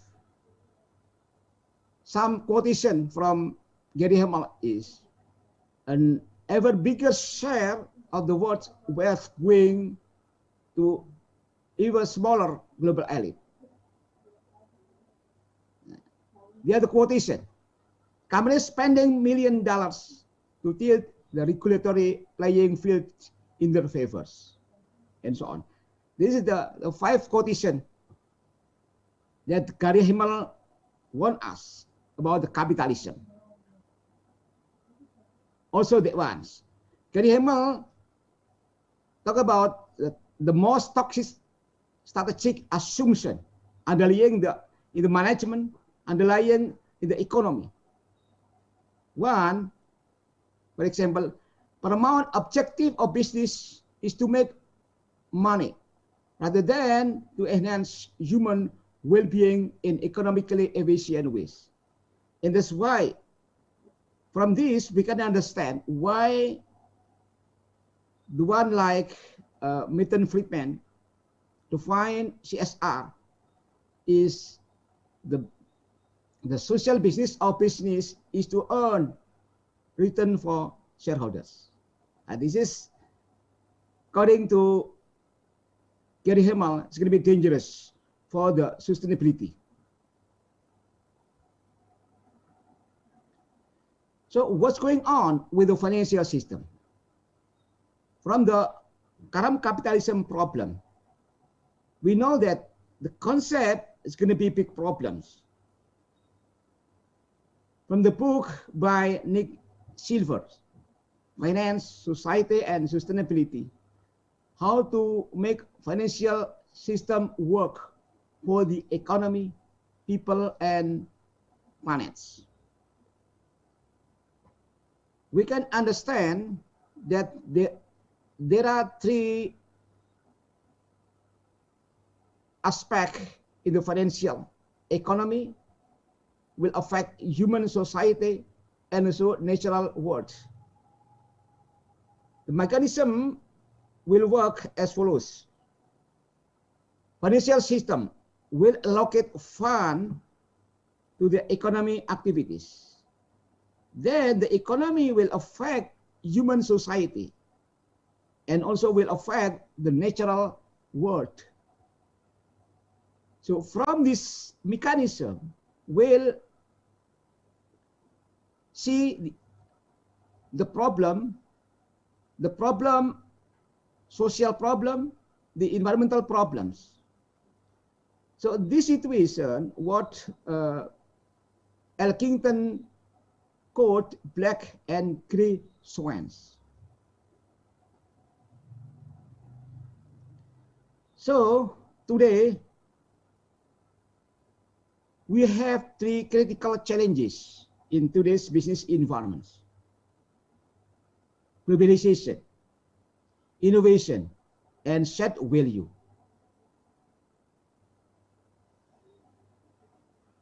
In the globalization, almost no boundary from countries to country. Also, from the innovations, it means that any companies are challenged to innovate, to create new product, to create the new things. And 3 is shared value. The last critical challenge, shared value. Set value means different from the concept initiated by Milton Friedman. Michael Porter in 2011 introduced new concept we called set value. Under this concept, how the capitalism can work in society. These three critical changes will affect in three things: disruptive technology, conflicted stakeholders, and knowable futures. So under this situation, Elkington said that the TBL that he initiated in 1997 almost no effect. Elkington say the placebo effect of Elkington's TBLs for 3 decades, from 1997 until today. So we need to enhance sustainability. It is why the title of our discussion is Enhance Sustainability. It means that we have to enhance sustainability using the Green Swan era by Elkington, 2020. And this situation will come to the future fit, or getting the future fit. So under the three challenges, we need new strategic challenges also. As we can see from the previous slide, in the globalization factor and the innovation factor,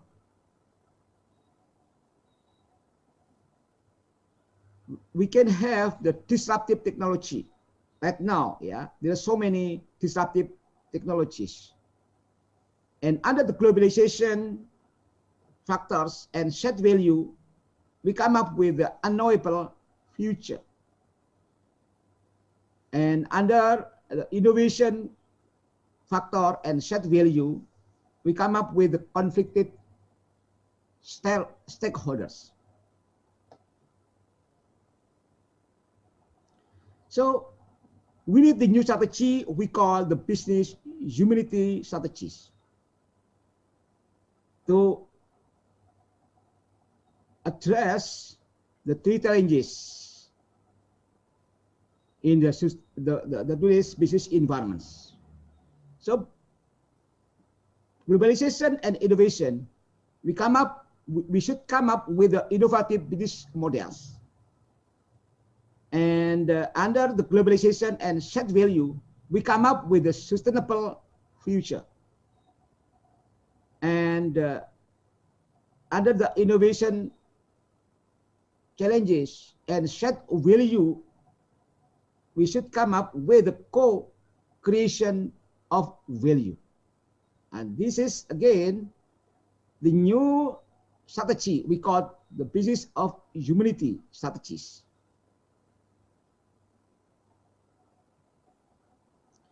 So why Elkington recall TBL in 2018?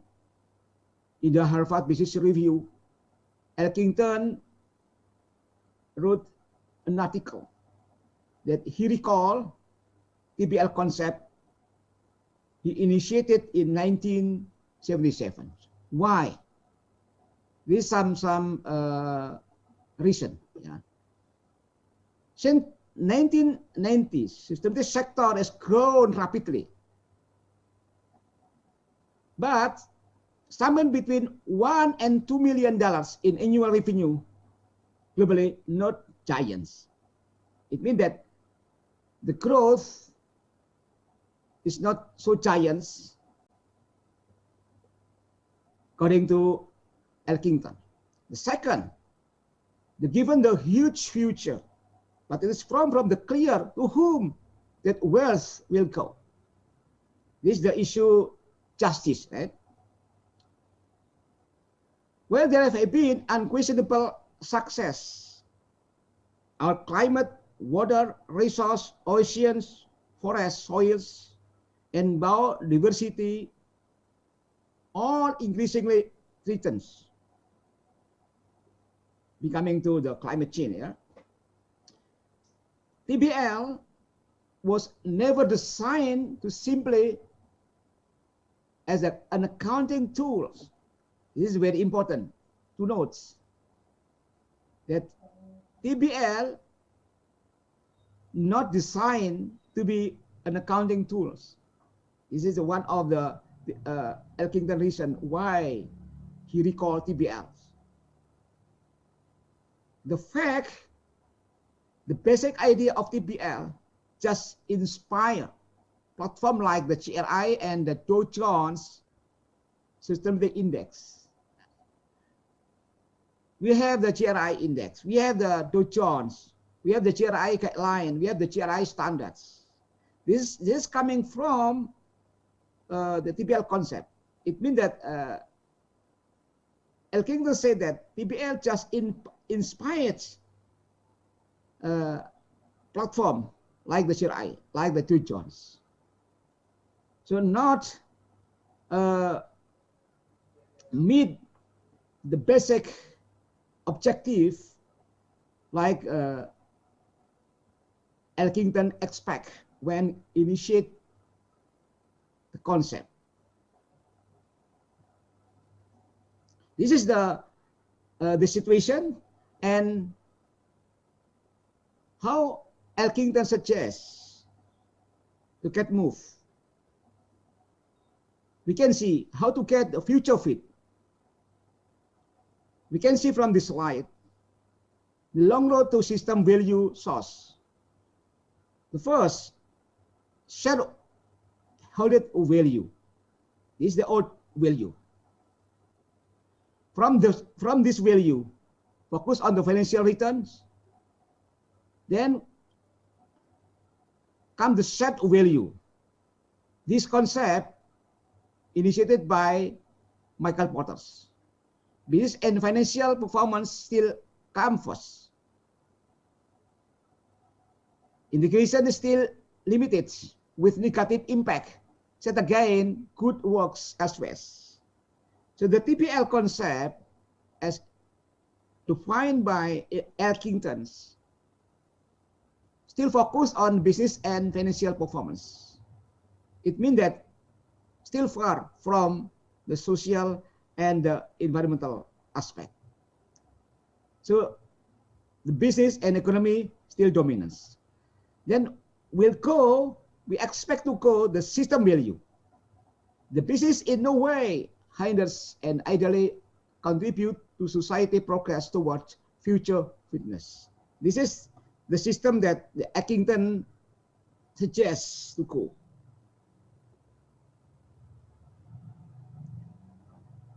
Next, how to get to the future fits. Given the Michael Porter's, the 5 forces, we can integrate the future fit with this concept. So we can see from this slide, yeah, how the Michael Porter concept integrates to get the future fit.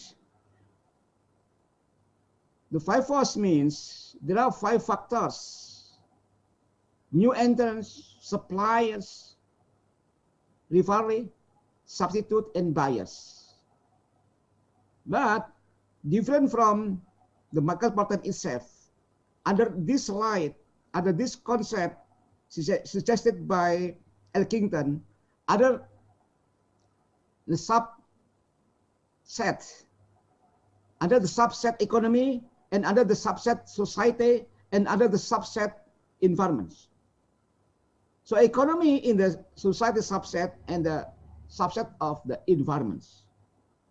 This is the models tested by Elkington, the new book of Elkington's, yeah. And also this ones, yeah. The issue, energy, waters, waste, natural resource, pollution, fulfilling life, physical relations, social norm. This is the one, the concept that we call the future fit society, introduced by Elkington in the Green Swans. And this is we call the future fit society will include the energy is renewable, water is responsibly sourced, waste doesn't exist, natural resource are managed to safeguard communities, the environment free from pollution. People have the capacity and opportunity to lead fulfilling life. Physical presence protect the health and ecosystem and communities. Again, this is the future fit society that Elkington suggests in the Green Swans era.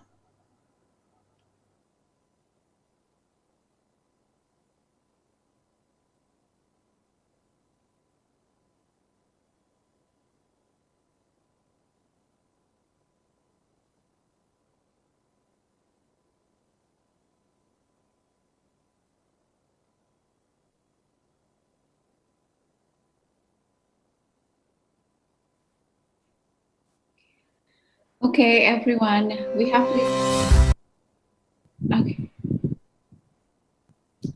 Okay, everyone, we have listened to a very comprehensive presentation about the role of accounting in achieving sustainable development by Professor Hassan Fauzi.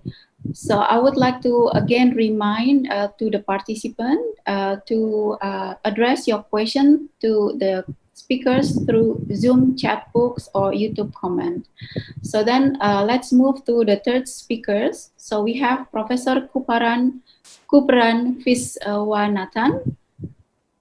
Professor Kupran is a professor of resource economics and management in University Utara Malaysia.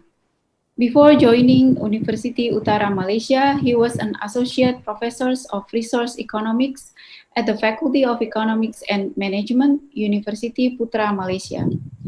Prof. Kupran is a leading natural resource economist with more than 30 years of experience in resource economics, policy and development research, social science, research capacity building, education and training.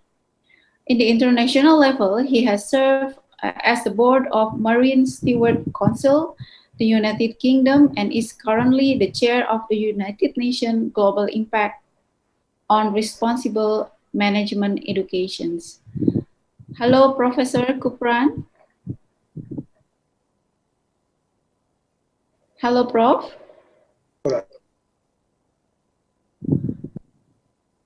Hello. Okay, we can listen your voice very clear. Thank you for you have joined in the morning. So thank you for your availability.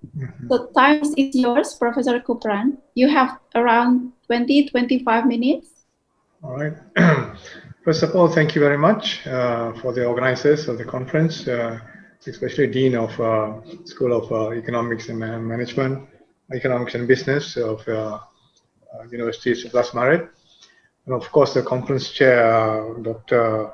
Cacato Subriato, and also the rector of the University Sebelas Maret, Prof. Jamal, and all the conference organizers who took the trouble to organize a very relevant and useful conference, and also inviting us to be part of your program.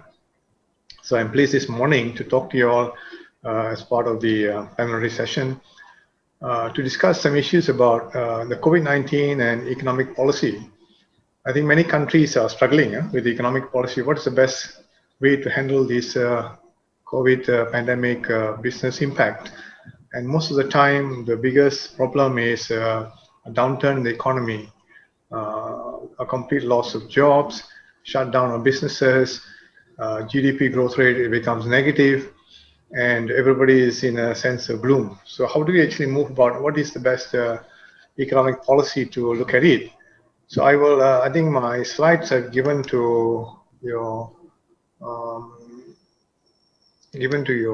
staff to distribute. I hope you have it. Can you see it now? Does it come out okay? Yes. Yeah, so we were trying to look at this idea of economic policy. Yeah? What is the best policy to look at? And if you look at the pandemic history, yeah? When you look at the history of pandemics, in the 20th century, we got two pandemics.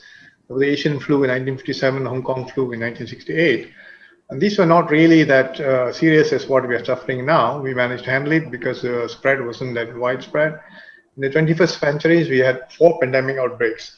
We had the severe acute respiratory syndrome SARS, most of you will remember, in 2002. And then the N1H1 bird flu in 2009.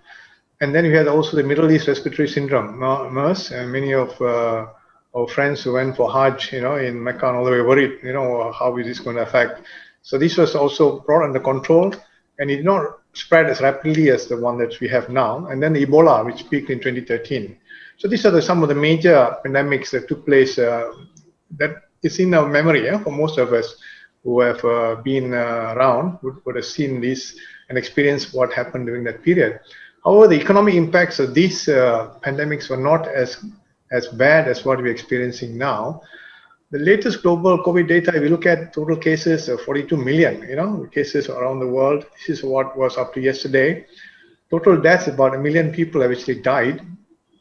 1,147,000 people. New daily cases about 377,000. So it's not over. I mean, this thing hasn't really gone down yet. So we are still suffering. Many countries are going into a third phase or second phase. And newly death is about 3,800 people, are dying throughout the world. So this is still very serious, and it's not going away. It's not really going away like most people think it's going to go away. So it is a problem. Even in Indonesia, you can see that, up to now, over 2,000 people have died. And so it's quite serious. And bringing it under control is still a challenge. So what we want to see is, what does it do? I mean, what does this virus pandemic does to the economy? First of all, economics, often we look at the supply side, the demand side, and then how people are behaving, confidence. So if you look at the supply side, of course, there's a significant disruption in the global supply chain, right? Factories are closing, cutbacks in demand, in orders. Service sectors, are not functioning. Everybody is asked to shut down or close down, or you cannot carry out activities. Therefore, supply is disrupted in many ways, right? Many countries are dependent on 1 or 2 countries to bring in their products. The inputs are finding themselves in trouble, especially when China shut down. Many people who had factories in China were all worried, how are they going to get their supply of inputs for their factories and even orders. So that was the supply side. Now on the demand side, there's a decline in business travel, tourism, declines in education services. People couldn't go out and study. Decline in entertainment, leisure, hardly any entertainment going on. You can't go to the theaters, you can't watch movies. Movie productions were all down, and all kinds of leisure activities also were shut down. So demand overall came down. People are not going out and doing anything. They're asked to sit at home. So everywhere they say, duduk rumah, tolong duduk rumah, don't go anywhere, stay at home. That was the message the governments were spreading, and that was the only way to break the circuit of this virus, because it's a very contagious virus. Then the other factor was confidence, uncertainty, leading to reduce and delayed consumption of goods and services, delayed or foreign investment. So all these are worried. People are not going to, people are reducing every consumption. And overall consumption comes down, and demand, and economy depends on demand. If the demand comes down, the whole GDP comes down, because consumption is a very important part of any economy. So these are the major disruptions. They come through supply side, demand side, and confidence. Nobody wants to invest, nobody wants to do anything because they're worried whether they will be able to get a viable business going. So what's happening? If you look at that, supply chains and production has been disrupted everywhere. Under normal circumstances, this should have caused prices to surge, as raw materials and finished goods are harder to come by. But the bigger impact of the pandemic has been on the demand side. Although supply has been reduced, but it didn't cause a massive increase in prices, like what will normally happen in the economy. Inflation didn't really take place, partly because there's a drop in demand. A bigger impact of pandemic has been a demand slide, causing expectations for future inflation and interest to fall even further. People didn't expect much demand, so inflation did not really take up. Interest rates also didn't shoot. Suddenly, if you expect borrowing costs to go up, that didn't go. So the desire to invest has plunged. Nobody wants to invest, while people across the world are now saving much of the incomes. People are worried, you've got some money you want to save, you are not sure what's going to happen tomorrow. So these are the kinds of problems happening. The other factor is this white collar. White collar people have all the time have been white collar workers can work from home, like us, academics, professionals. They can work from home, but essential workers, delivery drivers, rubbish cleaners, must continue to work, and they are therefore a greater risk of contracting COVID. All the while for a poor pay, and these are the people who have a lower pay, poorer section. They also have the higher risk of contracting, and they cannot actually work in the comfort of using technology.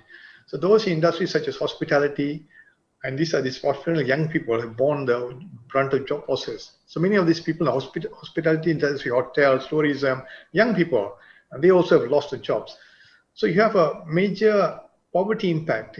This pandemic seems to have hurt the poor a lot more than the richer people or the professional category. So this is worrying because the tension of shared prosperity is lost. We thought that when the economy grows, everybody grows, the shared prosperity, and that is actually being lost now with this pandemic.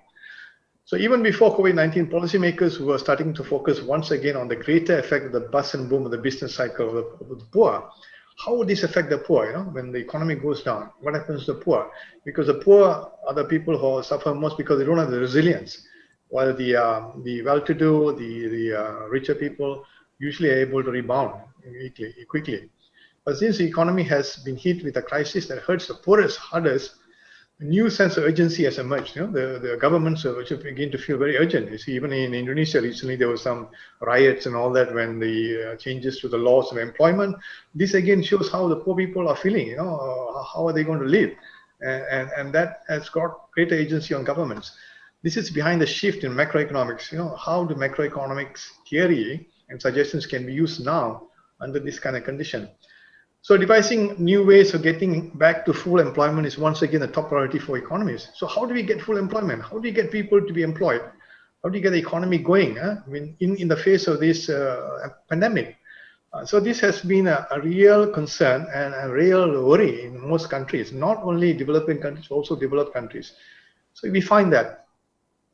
So what are the current responses to economic disruption? How have we been handling this? You see, rich countries have announced fiscal stimulus. So everybody talks about fiscal stimulus, worth some $4.2 trillion, enough to make their deficits to nearly 17% GDP. So many of them are running deficits. Deficits means the governments are spending more than what they can ever take in.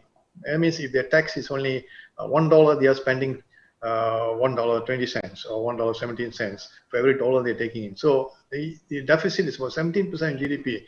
And normally in economic theory and all that, if your deficit should be within 5% of your GDP. Once it goes beyond 5%, then you're running into a bad territory. But here almost everybody is spending more than that, right? So that's a shift. And central bank balance sheets have grown by 10% GDP. So the central bank is actually the lender of the government. Government uses central banks as a lender. They borrow. They take money from the central bank. They borrow from central bank and then they spend on the economy. The banker to the government is central bank. And central bank has also have to have deficits. And some of these are 10% GDP. Grown by 10% GDP, which is not a normal thing. Normally people talk about 5% or less. So again, that's another new norm. So this enormous stimulus has calmed markets, but it has helped. It has calmed the markets, stopped business from collapsing, and protected household incomes. You see, people who don't have money, how are they going to live? How are they going to survive? So this is the important help or support governments have given. So in the stimulus packets have done some enormous use in terms of reducing these problems. But there are disagreements.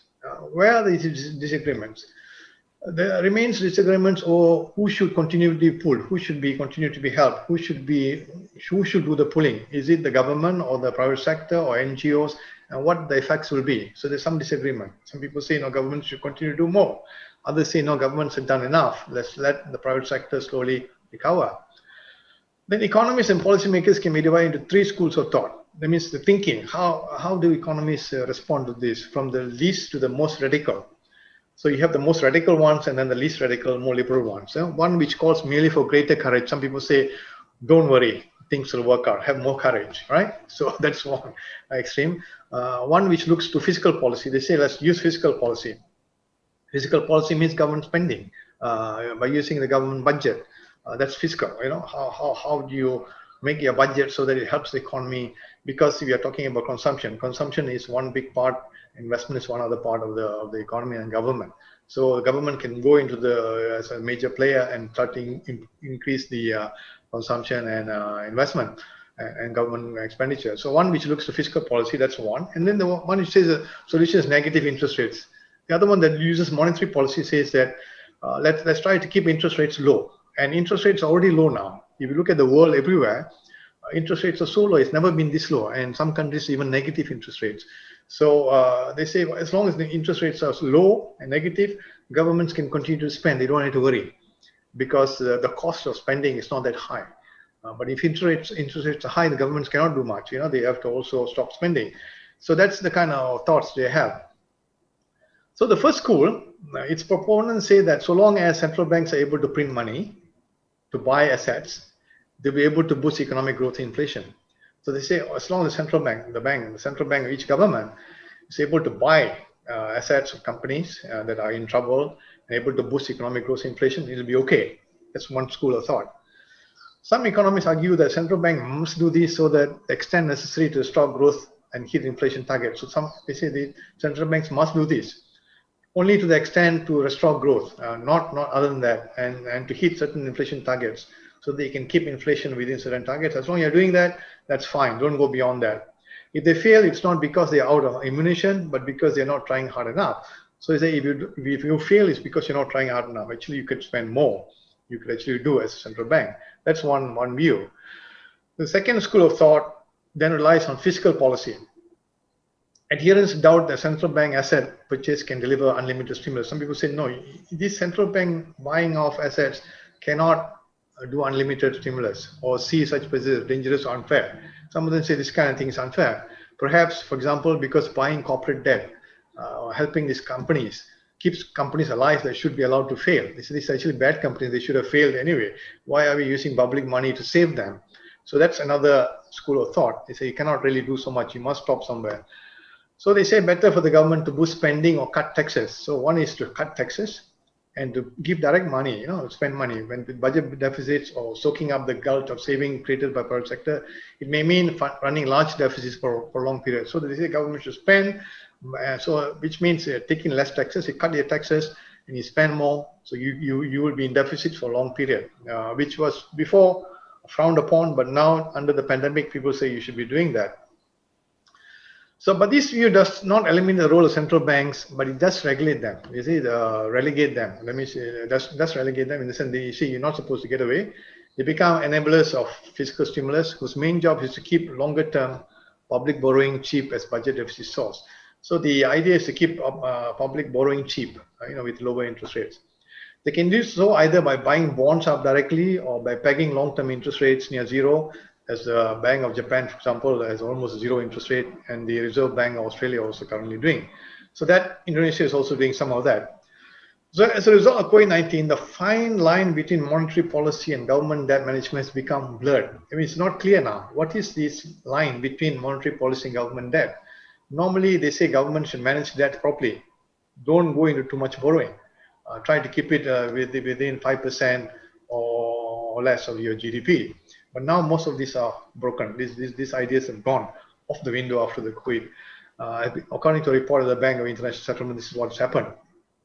So when you look at the stimulus packages, coronavirus stimulus packages, look at Germany. They spent about 60% of the 2019 GDP on their stimulus package. These are rich countries, and they are spending so much. Italy spent 45% of the 2019 GDP. France spent 26%. United Kingdom spent 21%. On the United States, 14%. These are rich, big countries. They're spending a large portion of GDP on their stimulus packages. Spain spent 12%. Indonesia is only spending about 5%, or 55.7 billion. But the reason why the poorer countries are not spending as much is because they are worried about debt. They're worried about what impact it will have on their currency, like what your Bank Negara, your central bank director mentioned earlier. They're also watching the exchange rates because of the problem that, if you spend too much and you print too much money, the exchange rate will come down. While some of these bigger countries are able to withhold that, because of the reserves they have. And Malaysia spent about 26% of the GDP on their stimulus package. So these stimulus packages are becoming very big components. And these components are what? Immediate fiscal impulse. That means giving money, immediate money, giving money to households to withhold loss of income. Deferrals, that means postponement of payment of interest rates, postponement of payment of rent, all other kinds of taxes are being postponed. You don't have to pay assessment rates, all that. These are all deferrals. Other liquidity guarantees, government guarantees that, if you are not able to pay up something, government will guarantee for you for companies and all that. So these are the forms of components. So you can look at all these components in the package that in relation to this COVID. So in conclusion, what we can say that there's a rethink of economies is an opportunity. The economies are now rethinking, how they have been talking about how government should be working in the economy. Most of the time people say government should get out of the economy, not so much, don't get too involved.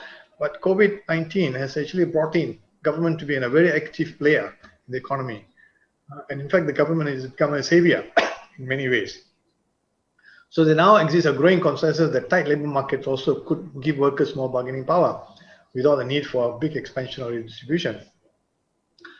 So a level-headed reassessment of public debt could lead to a green public investment necessary to fight climate change. It also has a good opportunity for government to spend in areas where you can deal with climate change as well, and this also may help sustainability. Governments could unleash a new era of finance involving more innovation. They were talking about innovation today also. Governments want more innovative ways of doing things. Cheaper financial intermediation, perhaps a monetary policy that's not constrained by the presence of physical cash. What is clear is that the old economic paradigm is looking tired. One way or another, change is coming. So you find that a lot of changes come, even in this whole idea about economic policy. What is good economic policy before COVID-19, after COVID-19 are very different things. That's happened if you look at the way countries are going. So the thing is that the scale of this pandemic is unprecedented. Nobody expected the scale of this pandemic to be this large. When it first started, in late 2019, in November, December, and October. And then it started to spread very fast in 2020. Until now, we are about 12, almost a year from the time it started. It hasn't really gone away. And now there's another wave, right? So no simple solution. Policy response has not been tested before. Many of the policy response has never been tested before because there's never such a case that many countries face. No clear impact in terms of long-term consequences. In fact, people don't even know what will be the long-term consequences of what governments are doing. The way they're printing money, the way they're paying out these stimulus packages, what will happen after this, okay? Most people think the vaccination might be the turning point. If you can get a good vaccine going, people don't have to worry about this virus. They can go about doing their work as normal. But a lot of people saying that there's not going to be it's going to be a new normal, no more the old normal, right? The cost of the COVID-19 will be borne by decades, fiscal costs. I mean, that means for decades to come, you have to pay this cost because someone has to pick up the tab. There's no such thing as free lunch, most people say. So this fiscal cost is going to be going on for decades. We would expect that more developed European countries could slide towards Japanization, stagnant economic growth, low interest rate, and low inflation. So more of the developed European economies also will slide towards like Japan. What's happened to Japan? Japan is to a large extent almost a stagnant economy, and it's got very low interest rates and low inflation as well. So most economies might be moving in that direction, after this COVID situation. So that is what I can tell you as what's happening with regard to this COVID-19 and how economic policy is moving, and how your government also in Indonesia, they are working on the stimulus packages to prevent the economy to sink further into a recession or depression. And it's a challenge. I mean, there's no real final state or what is right or wrong, but people are trying these things out. But the whole idea is that the impact of this COVID pandemic has been far worse on the poorer sector society compared to the more professional and upper middle class, richer society. And also the impact on the stock market has not been that bad. Stock markets are still doing well, which means there's greater redistribution of wealth as well. I mean, the stock markets do well, all the big millionaires are doing very well. And again, there's a redistribution of wealth taking place. So these are issues for governments to think about and see what directions to go. Thank you. And if you need any further thing, you can, of course, email me or write to me. Thank you. Okay.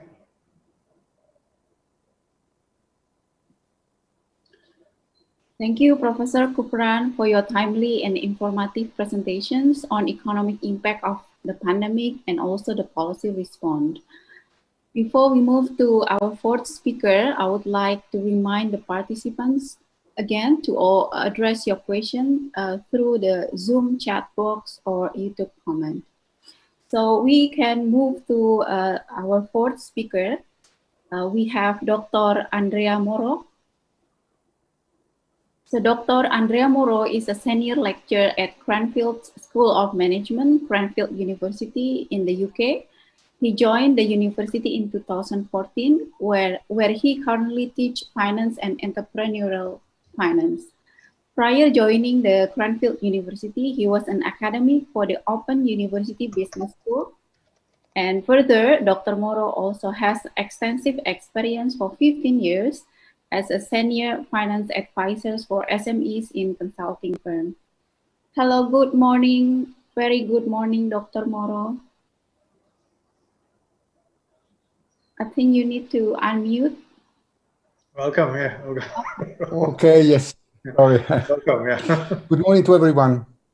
Okay, we've already 11:32 here in Indonesia. So thank you very much for your willingness to join us in a very early morning in UK. So time is yours, Dr. Moro. It's 4:32 p.m. So quite early in the morning. We just woke up usually. Yeah. So may I share my presentation? Okay. Yep. That's looking good. Okay. Let's just do this and start. Okay. So, good morning again to everyone. My presentation today, my discussion today is quite specific. Clearly, it is about the impact of COVID-19 and governmental policies to support, specifically small and medium enterprises during the COVID-19 crisis.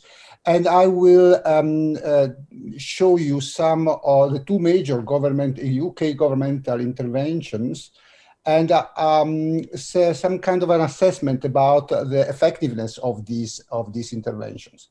Why focusing on the UK?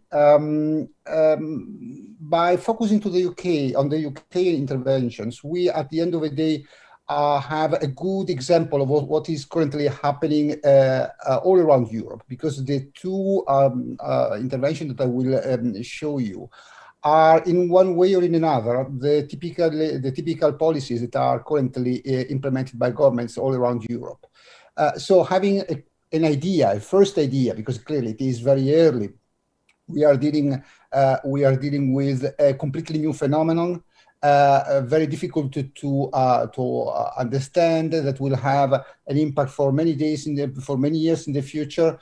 So we will be able to properly assess only later when everything will be clear. But start to have an idea about whether these policies work or not is very important in order to inform, to have an opinion whether it is better to make some adjustments in order to implement more effective policies. So COVID-19, I mean, just to sum up, is something completely different with respect to what we have seen in the past. First and foremost, this is not the traditional crisis based on the bubble burst cycle that typically develop inside the financial world. I mean, it's not the 2008 financial crisis. It's not the 2001 internet bubble. It is different from the 1929 big financial crisis. It's completely different beast. And if we look at COVID-19 from the economic point of view, the COVID-19 crisis is mainly the result of the reduction of sales that a large majority of firms are currently facing because of government intervention focused on limiting the circulation of people. So at the end of the day, a large number of firms, almost all the firms, faced some kind of disruption in one way or in another. Firms faced there are some firms faced a completely stop to their operations. Some industries were particularly adversely affected from these governmental strategies. For example, tourism, hospitality, entertainment, air transportation. All these industries were hugely disrupted because of the limitation in terms of circulation that the government implemented. But even those firms that do not rely on this, or even those firms that do not operate in this context, were or are more properly hugely adversely affected because of the disruption in the supply chain. The limitation in the air transport industry had a huge impact on the capability of firms to access all the materials all around the world. In a world where firms are so strongly interconnected, where it is so important to access materials from very different parts of the world, because till the COVID-19, transportation was incredibly simple, even very cheap. Clearly, the firms that are depend so much on the production on components that are produced in other parts of the world could be adversely affected, even if the demand of their product is not affected directly by COVID-19.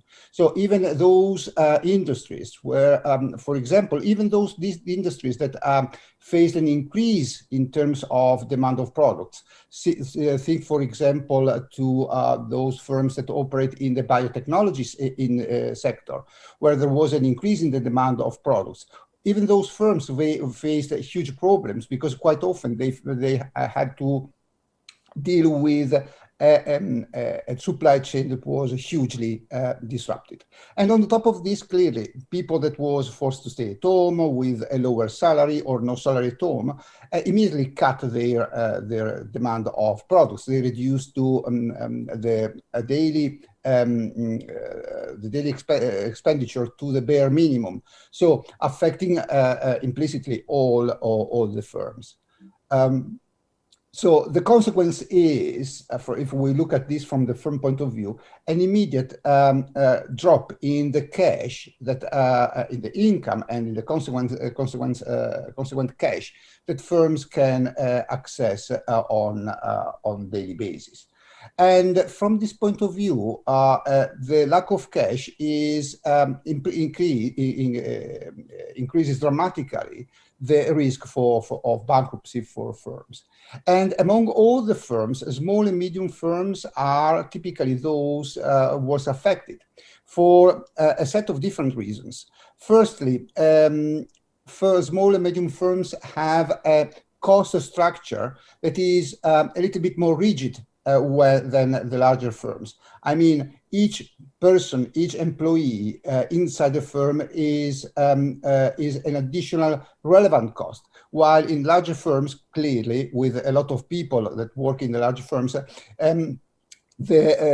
being forced to retain 1 or 2 or 3 extra employees with a very local capability, production capability, is very much does not have a huge impact on firm survival. In small firms, being forced to retain an employee or 2 employees and 3 employees when the production goes down can generate huge problems. Typically, small firms have very low level of cash compared to larger firms, even because they are less profitable than larger firms. And so when the cash inflow is adversely affected, they typically start to struggle quite soon. And on the top of this, they tend to rely, because they are less profitable, they have a lower level of retained cash, they tend to rely more on debt.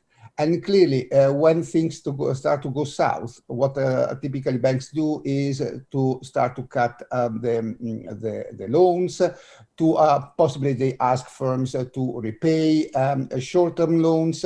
So the risk that the firms face in terms of difficulty to navigate during a financial crisis, during economic crisis, is amplified by the fact that they rely so much on debt. And that also is amplified by the difficulties in accessing debt. So this implies that the small and medium enterprises are hugely affected. What is currently the UK government, and I would say the European government, doing in order to support small and medium enterprises? In the UK, but this is also, let me repeat myself, applies also to Europe all around. There are 2 major types of intervention. One is the furlough scheme. In the UK, it is called the Coronavirus Job Retention Scheme. This is a scheme designed in this way. Firms are asked to retain their workforce instead of firing the workforce that now is not, let me use this word, useful for the firm, because at the end of the day, the firm is not producing. So, and the government pays the firm in order to retain this workforce. So just to give you an example, let's say that my firm now does not need 10 employees because of the reduction in my income. I need only 5 employees. The government tells me, no, let's do this. You retain 5 employees and I will contribute towards the payment of the salaries of these additional 5 employees that you do not need, but I do not want to have, I do not want that they will lose their job. So this is a type of government intervention that didn't exist before in the UK, but in a way or in another was already active in Europe. Germany has a scheme like this one for more than 1 century now.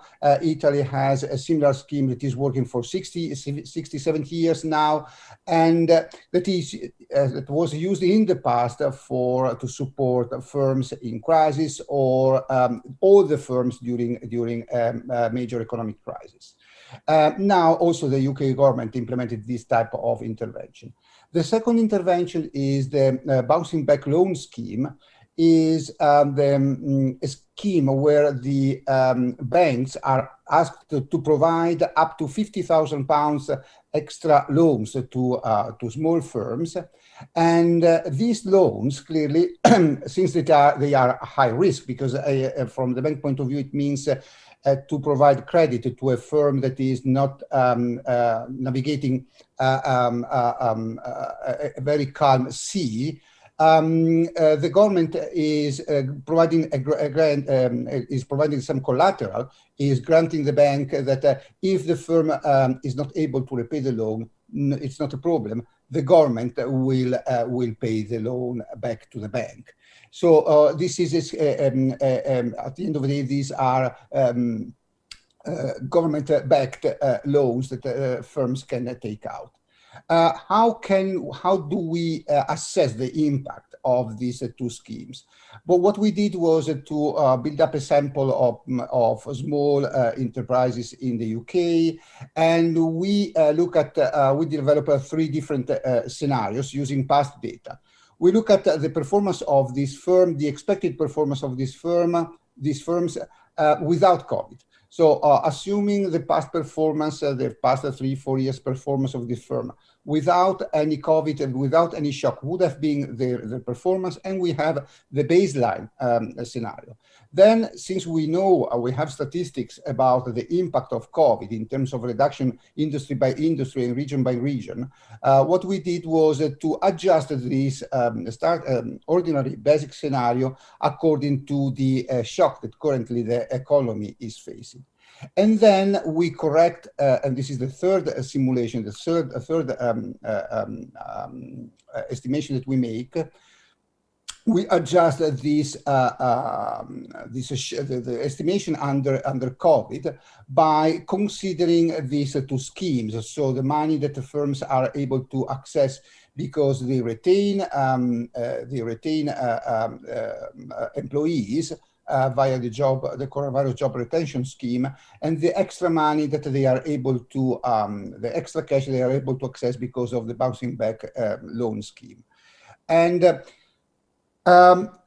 the logic is to assess the impact of these 2 policies. And in order to assess the impact of these 2 policies, the result that we obtain is that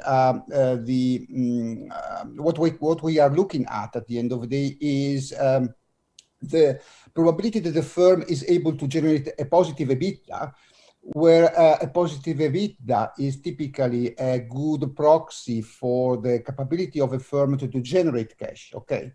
And the second dimension that we looked at is the number of jobs that the implementation of the job protection scheme allows to save with respect to those that otherwise would have been lost. Our logic is we use this proxy. Now, our point is that we assume that those firms with a positive EBITDA are those firms that are able to survive, whatever the situation is. Those with a negative EBITDA are those who have that either they are able to rely on cash holdings or other sources of finance, or they are sooner or later doomed to failure.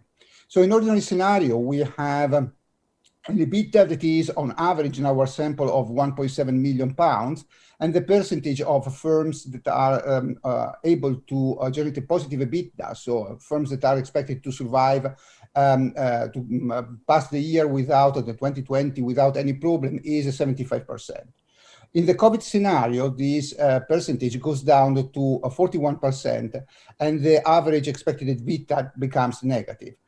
Clearly, not all the firms will go bankrupt. We expect it will go bankrupt.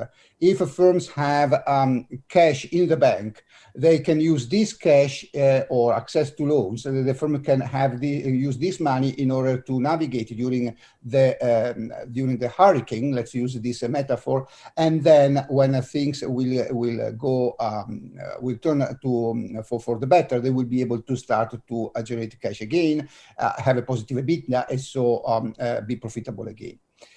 With the government intervention, there is an improvement in the EBITDA that maintains, remains on average in the negative area. But at the end of the day, the number of firms that are expected to generate a positive EBITDA goes up from 41% to 51%. And this scheme suggested the coronavirus job retention scheme is expected to save around 17% of the job at risk. Is this scheme working properly? If we simply look at these figures, the impression is that everything is working greatly. Okay, greatly, not greatly in the sense that the schemes allows for sterilization of the negative effect, but at least it in some way it dampened the negative effect of COVID. The real problem that we spot in our analysis is linked to the fact that this very general scheme does not benefit though the right firms and the right areas. What we spot in our analysis and what is emerging all around Europe is that at the end of the day, those firms that were weak before COVID are those that benefit at most through this government intervention. Does it make sense? Partially. It makes sense only partially. The logic should be that if a firm is a scheme like this one, should try to protect at most those firms that are already very, very strong. Because at the end of the day, those firms that are weak were before the shock will probably weak also after the shock. So by protecting those weak firms, the risk is that the government is wasting its money. Governments are wasting their money simply because they are supporting firms that nevertheless in 2 or 3 years' time will go burst anyway. So it doesn't make a lot of sense. And this is in terms of residual life. In terms of job protection, the scheme tends to protect jobs in the strong firms, and from this point of view, these are good news in the sense that clearly, by protecting jobs in strong firms, this means that strong firms are able during this period to retain workforce. That is, for small firms is incredibly important because in order to be able to restart, to bounce back as soon as the economy will start to develop again, and be able to start to go ahead to more or less the ordinary production without losing all the tacit knowledge that typically the employees have. What about in terms of region or in terms of industry? Again, we spot some kind of mismatch between those situations that are the worst hit and those that enjoy the greatest benefit. The regions that are the worst hit, at least here in the UK, is Scotland. But at the end of the day, the greatest benefit in terms of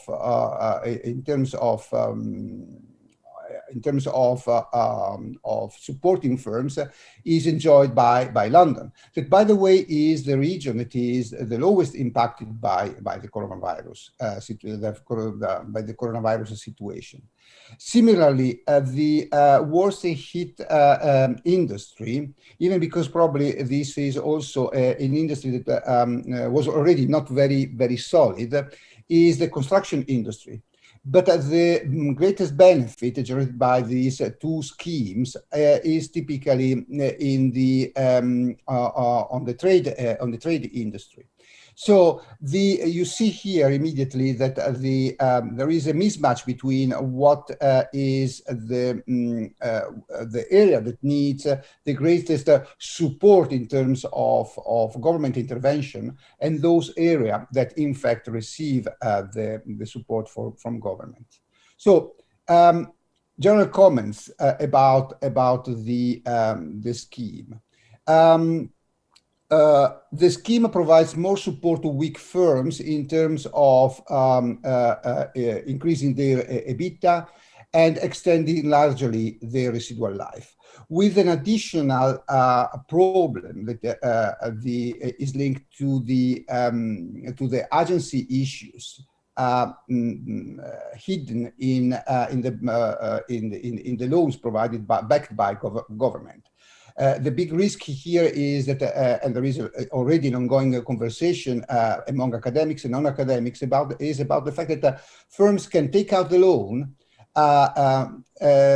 knowing that at the end of the day they will not be asked to repay the loans, because the big problem here is that at the end of the day since the government is backing all these loans up to £50,000, is backing all these loans, there is very low incentive for firms to pay back those loans. Particularly if the firm is a solid one, is able to repay the loan, and the best solution for the firm will be to repay the loan in order to have maintain a very good credit scoring. But for those firms that are weak, the logic is, why should they have to repay the loan when they can retain the money, and the bank for sure will not insist too much in recovering the money from the firm when the bank will be simply able to knock on the government door and ask, okay, I gave the money to that firm according to this scheme, you granted that money, so give me back the money that I originally gave to that firm. So this is an additional issue linked to the loans, specifically to the loans. The scheme protects, and this is the good news, this type of scheme protects jobs by saving around 17% of the job at risk. And the jobs, as I already told you, this scheme tend to protect the jobs in the strong firms more than in the weak ones. And these are the good news about this type of schemes. But a big question mark remains. I mean, are we sure that those firms that are supported, that will be able to bounce back when the economy will start to recover again? I mean, being able to navigate during the hurricane doesn't grant you that in any way doesn't tell you whether you will be able to navigate after the hurricane. The risk here is that you have a firm or firms, more properly, that survive the COVID, and after the COVID will be so. But by the end of the COVID, they will be so depleted in terms of resources, financial resources, in terms of skills, and so on and so forth, and they will be doomed anyway.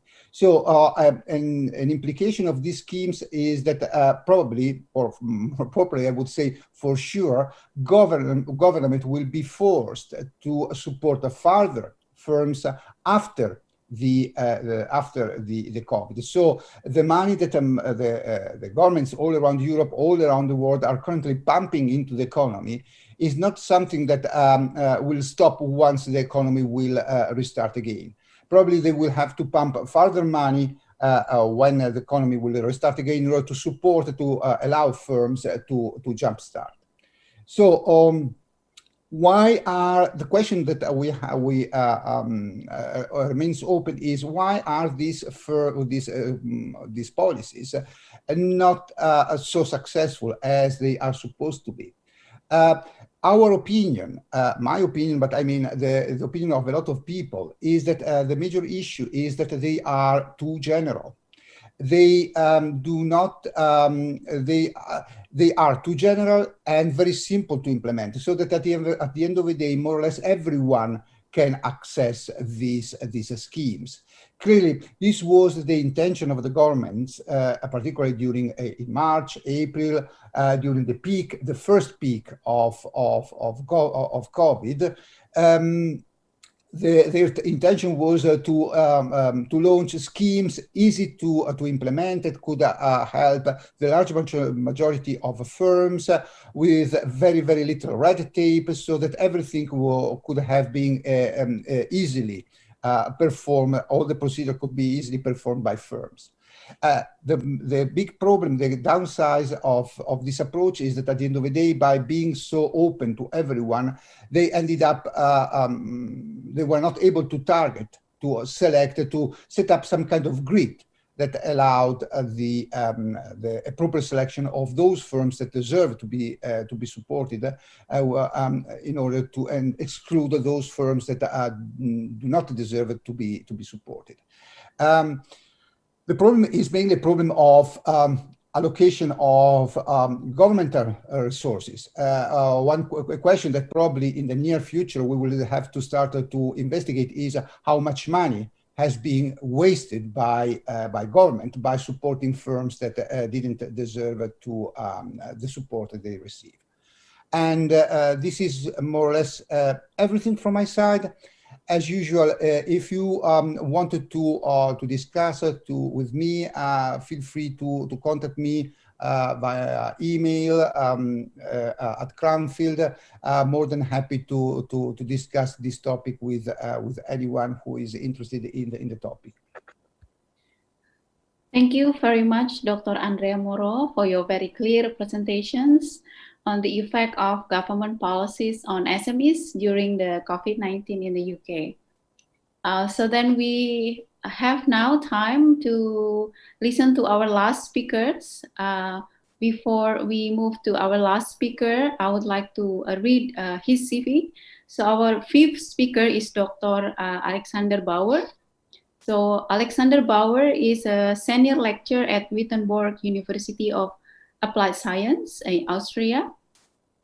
He has a lot of practical experience in international sales and marketing.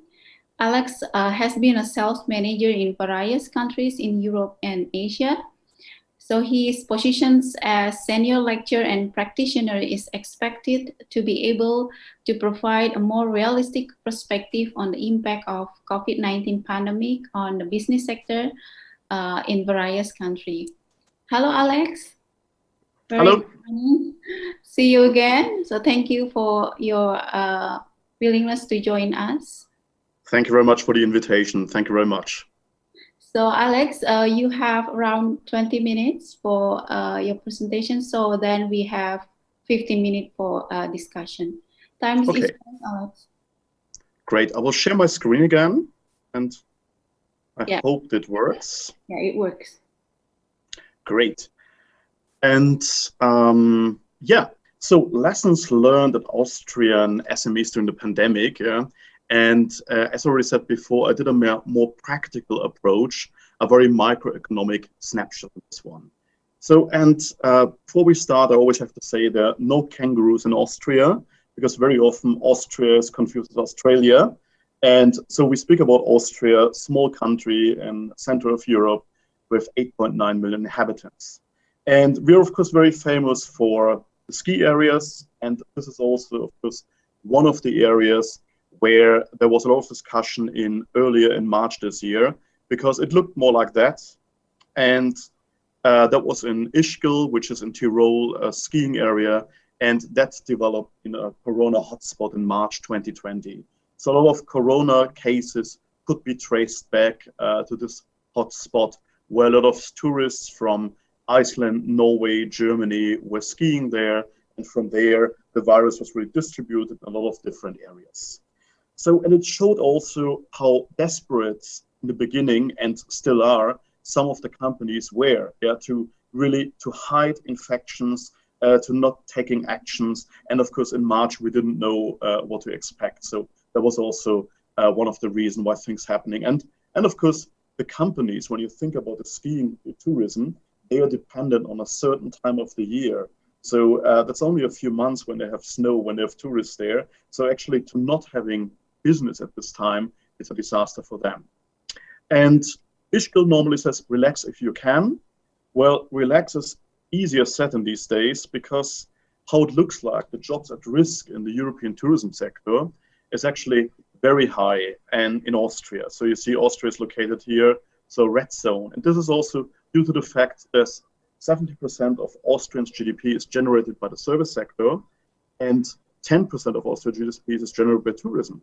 So, which means we're heavily dependent on service. And what we did is, we did an initiative learning from the crisis. So we looked at companies and we said, what can we learn from the crisis, and what is there happening in companies? So what we did is, we founded an initiative by the Ministry of Economics, around 25 experts from various fields. Each of the 25 experts conducted at least 10 interviews with various managers at Austrian companies. And we have to say, many of the Austrian companies are SMEs. So all of these interviews, so a lot of material was generated, and this is now all meant to go into one book. So which means, we try to bring together what have we learned from the crisis.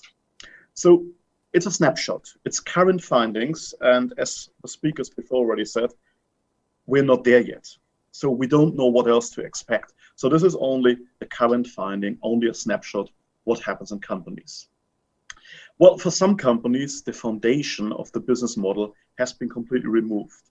We heard already before, airline industries, tourism, hotels, yeah. So if the government restrictions actually close down your business bases, yeah, and people not allowed to travel, then foundation is gone. So we looked at companies where we said, there's still business there, so how do you deal with it? How do you deal with the crisis? So the findings were sometimes surprising, sometimes things what you might expect. So first of all, what we heard, that crisis reinforces the natural behavior of an organization. So what does it mean? Companies told us that actually when they looked at their business, when they looked at their business partners, they said the partners who were very innovative before, they were actually innovative now, and they were open for new ideas, new ways, open to find ways to still keep on business. Other companies who were very conservative and they did not, in the past, did not want to go ahead with any innovations, they did exactly the same right now, and they were very holding back, and sometimes it was hard for them to be reachable because they didn't have structures in online meetings, they didn't have structures in IT structures, they did not have the right setup for home office structures. So a crisis reinforces the natural behavior of an organization. So if you have been innovative before, you're still innovative. And if you have been very conservative, then you are. That actually links to the speaker before, Dr. Morrow, who said actually that some companies were weak before and they will stay weak. So financial reserves at SMEs in Australia are very limited. So approximately 3 months, best cases 6 months, which means actually that without subsidies from the state, without help from the state, these companies are not able to survive. And you will see later that many of these companies actually are facing a possible bankruptcy. Relationship management became very important, so more than ever. So relationship with your customers, to have a close relation with your suppliers, to actually find ways to work together. And on the other side, there's a missing flexibility at both the management and the staff level.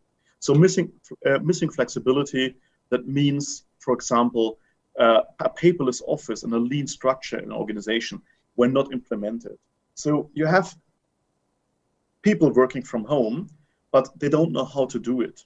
You have management level, they don't know how to supervise staff who is not in the office anymore. So some of these companies, they had and still have this way, very conservative structures, which means leading a team without being in the office, for them it's very difficult.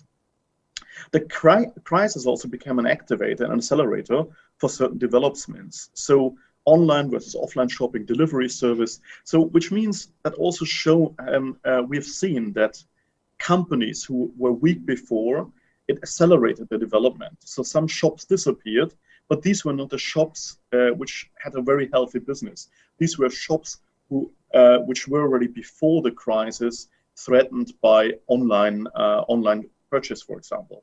So which means they probably only had another lifetime of a couple of years, and now the crisis became really an accelerator for them. And the international supply and sales chain became a strength and a weakness at the same time. Because if you only look at local business, it was easier to manage in the crisis. But on the other side, with an international supply chain and sales chain, of course, you could normally balance. But this time, because it was a global effect, it was also difficult for companies to balance. And sometimes with liquidity problems and with transportation problems throughout the pandemic, it was difficult for companies to manage these international supply and sales chains. So findings number 2, page number 2, yeah. So companies were too much dependent on classical sales structures and less used to online conferences, online meetings. So, which means they were used to visit their customers, they were used to visit the suppliers, and now it was a big stop, yeah, like an immediate break, and they had to find ways to now deal with online conferences and how to do online meetings. So that was difficult for a lot of companies. And companies did not understand the market dynamics, and how volatile the business and international supply chain might be. Because they always could balance, yeah. If the market was down in one region, you probably could still do some sales, or you still could do some business in other regions. So this time it was really for them a big house in the business. So a liquidity of suppliers, customers, and on that was not as strong as it was thought before the crisis. So we heard before that they had reserves of like 3 to 6 months. No one thought that you would need longer reserves. So some companies even didn't have 3 months. They only had like 1 or 2 months because the cash flow actually normally flew in. So, and now they were facing that liquidity of suppliers, customers, and their own liquidity. It's not as strong as it was actually expected. And the employees are lacking some skills. So IT skills, soft skills, and where before they complained about flexibility and independence to work independent from home. So that actually made it also a little bit difficult. So what does it all mean? The current situation is actually rising. So I'm sorry this is in German, but it's the statistic I could find, but I think you know what it is. It's the COVID infection rate. So you can see we are now on the 25th of October, yesterday's data, much higher than we were ever before. And again, we are only 8.9 million people living in Austria. So at the moment, we are looking probably towards a second lockdown. And a second lockdown, of course, that will be a disaster for the industry. We also look at probably a lockdown of the skiing areas, of tourism. Tourism probably won't happen for at least another year, perhaps even longer. So that means for us that the outlook is a little bit gray. Sorry for that. Yeah. So the COVID-19 pandemic will continue. Open end. Yeah. So we heard already before, it might be months, it might be years. We are not sure if medicine, a vaccine really will help. Yeah. So even when we have proper medicine, well, what does it mean? Can we really distribute it to everyone at the same time? So it probably will continue quite a long time. The SMEs also will suffer from this global economic cool down. Some industries, such as tourism, they lack the ability to change the business model. So if you have a restaurant and it's a lockdown, you still can say, well, I still continue my business. I do home deliveries or self-pickups. So that was also an innovative approach that some small restaurants could really change immediately into a kind of delivery service, what they didn't do before, and still recover some of their business and still run some business and not going into bankruptcy. But tourism, so when you have a skiing hotel, you lack the ability to change your business model. So this is a thing we have to accept. And the question is, of course, also how to help. So subsidies by the Austrian state helped, but still 68% of the companies are really suffering. And now comes the big number. 24 of the Austrian companies are in danger of bankruptcy.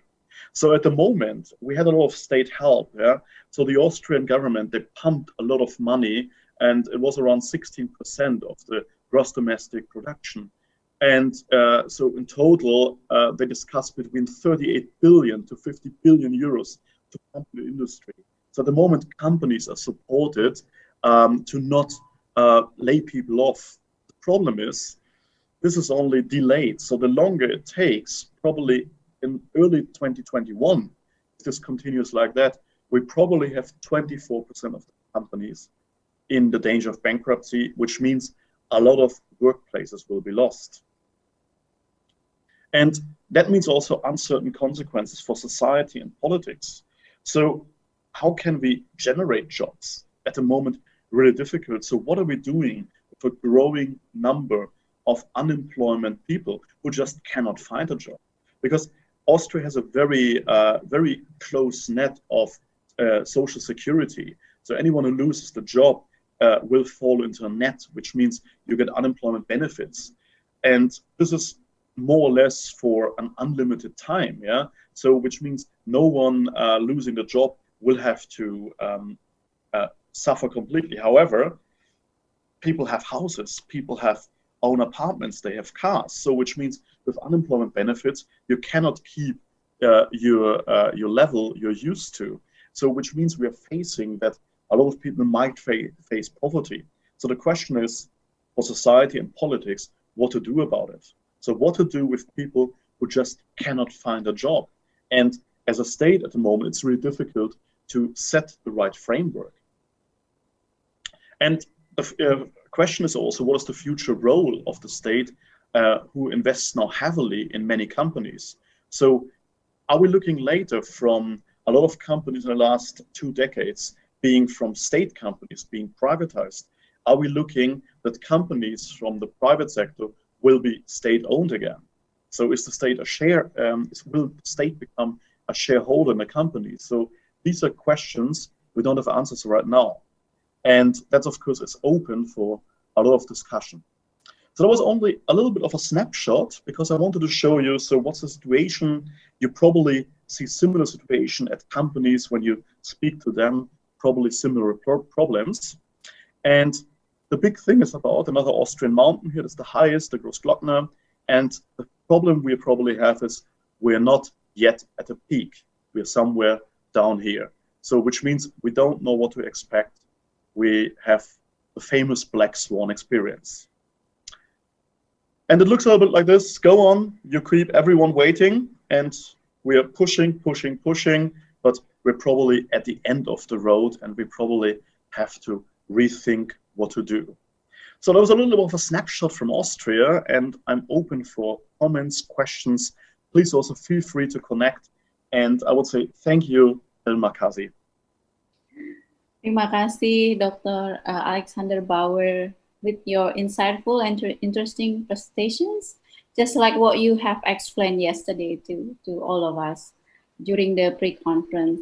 So Dr. Alexander Bauer had just delivered his presentations. He explained a snapshot of SME's challenges and situation during the pandemic, particularly in Austria.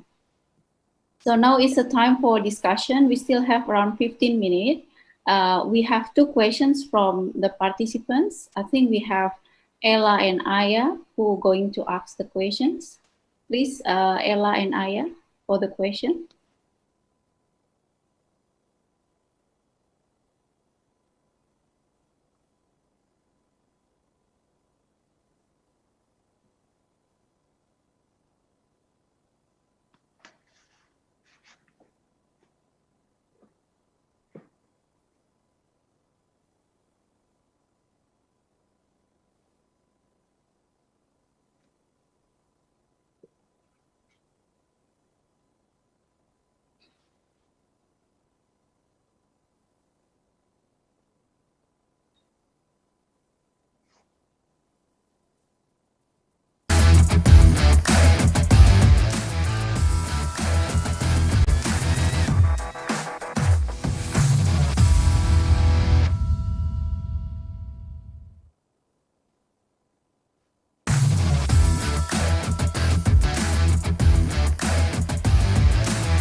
Okay, Mbak Aya, can you please deliver your questions, and probably if you want to direct the question to a specific speakers?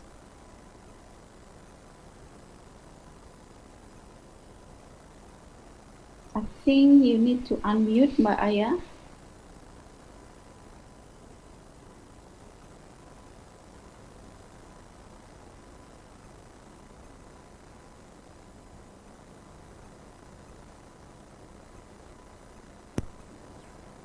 Hello. Yeah, louder, please. Okay, thank you, Butri. My name is Aya from Universitas Sebelas Maret. My question is addressed to Prof. Kuperan. In terms of providing a cheaper financial intermediation, do you think financial technology or virtual banking could be the answer for this? It's for Professor Kuperan. And the second question is addressed to Dr. Andrea. In your opinion, what type of government stimulus would be better to support SMEs post-COVID-19 pandemic? Okay, thank you. Okay, thank you, Aya. I think we have one more participants that would like to ask the questions. Okay, Ella, please. Hello, Dr. Kuperan and the other speakers. I have two questions. For the first, to Dr. Kuperan, we can observe so far that every country has taken different methods to handle COVID-19. Do you think how countries handle COVID, especially the investment destination countries, are used as a consideration for investing country to invest or continue to invest in countries affected by COVID? And the second question to Dr. Andrea and Professor Dr. Alexander, SMEs cash holding can be even more important than larger firms during crisis periods like the COVID-19. Considering that now it is the era of digital innovation, especially on fintech, do you think fintech could be the answer for SMEs to sustain their business? And how to encourage SMEs through the fintech innovation? Thank you. Okay, so we have two questions from the floor. If you don't mind, I have one more question from the chat box.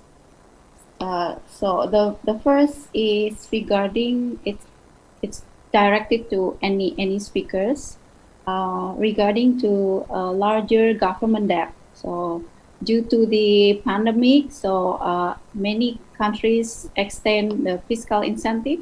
So in the future, it will increase the debt by the government. So what do you take on this risk, and how the countries or the government have to prepare for probably stagflations, just like Professor Kuperan mentions in the future? The second is what happened to Austria if government announced the second lockdown, especially for the travel and tourism industry that hardly hit by this crisis. So I will give first opportunity to respond the question to Professor Kuperan, and then I'll move to Dr. Andrea Moro, and last by Dr. Alexander Bauer. Please, Professor Kuperan.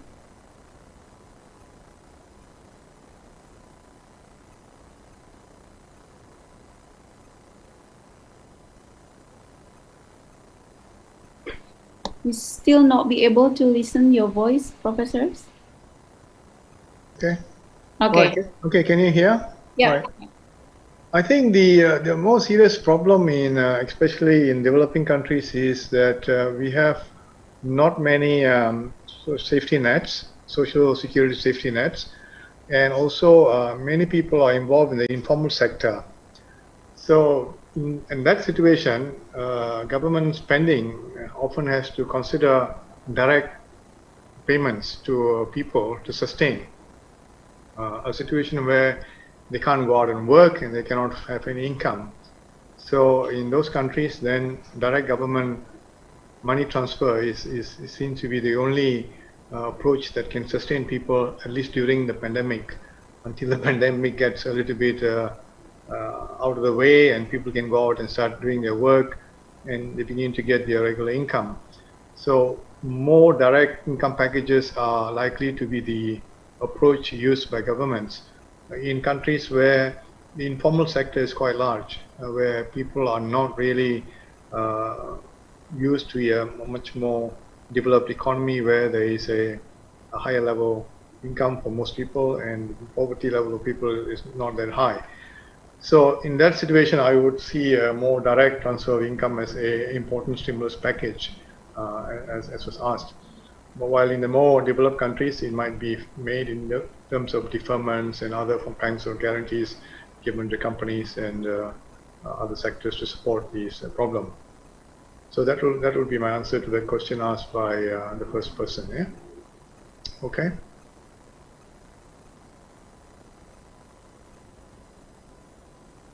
So what is your response regarding to the government debt, Professor Kupran?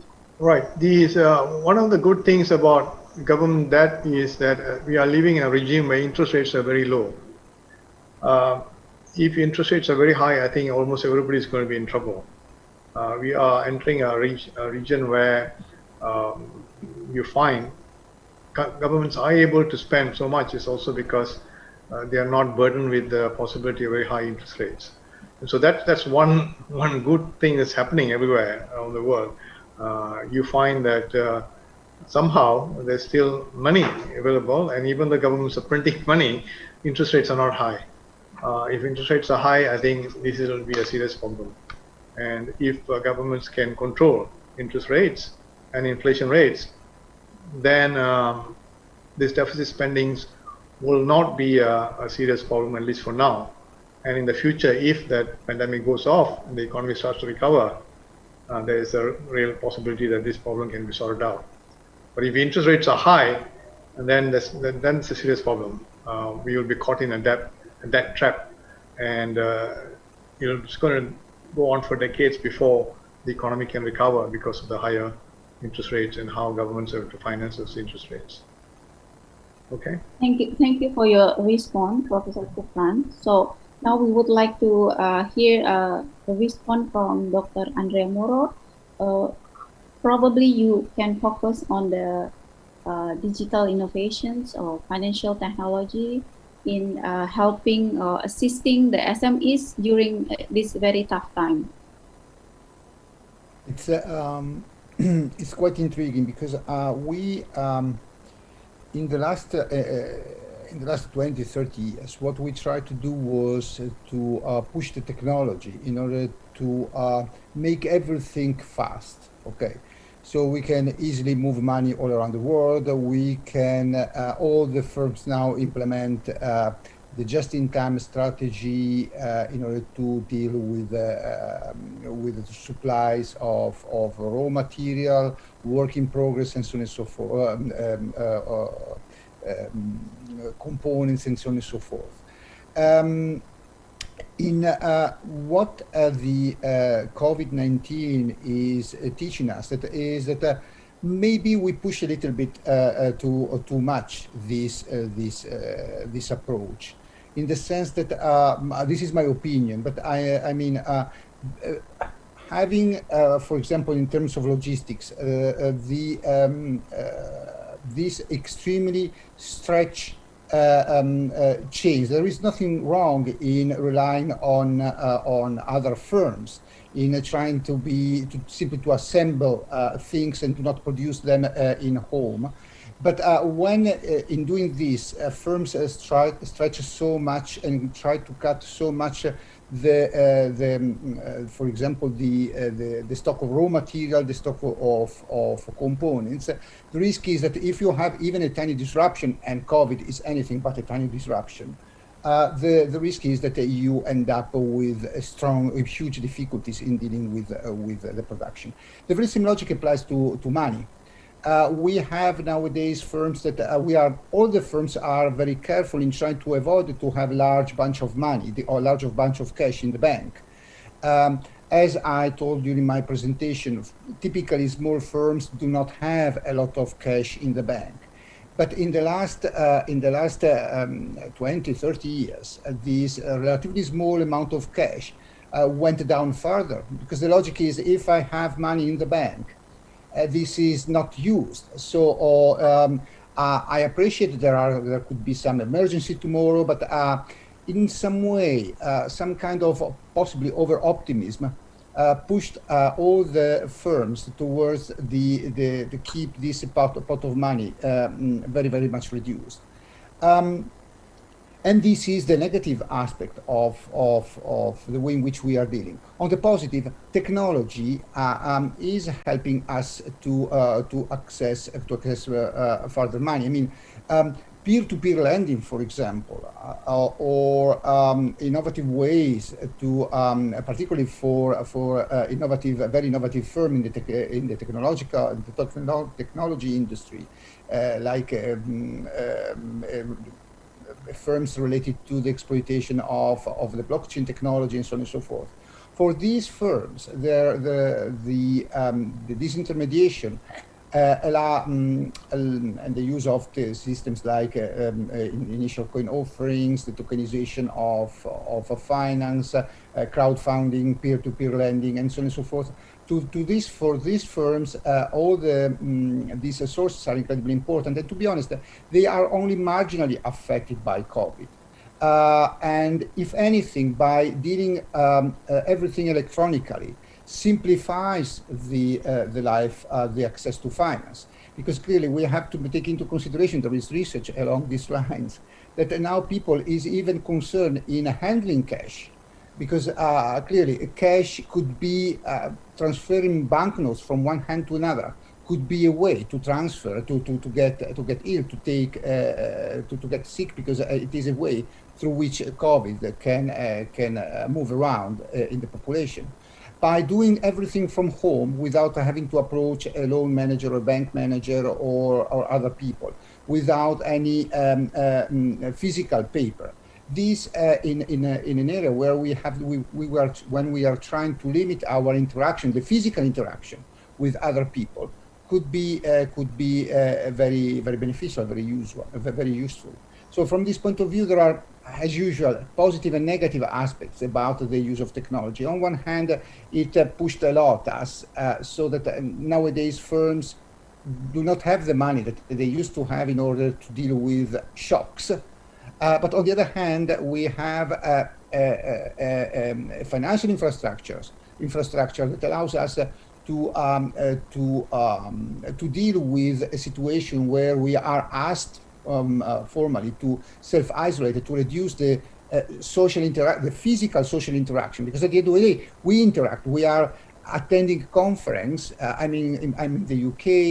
A lot of you are in Indonesia. We are spread all around the world, and we are interacting. So there is interaction. What we are trying to do now is to interact electronically instead of physically, so that we can reduce the risk of the COVID spreading. So positive and negative aspects as usual. There was a second question about the policies. Which one? What kind of policies should be implemented in order to support the economy? I mean, just a very quick answer. I have no clue. I mean,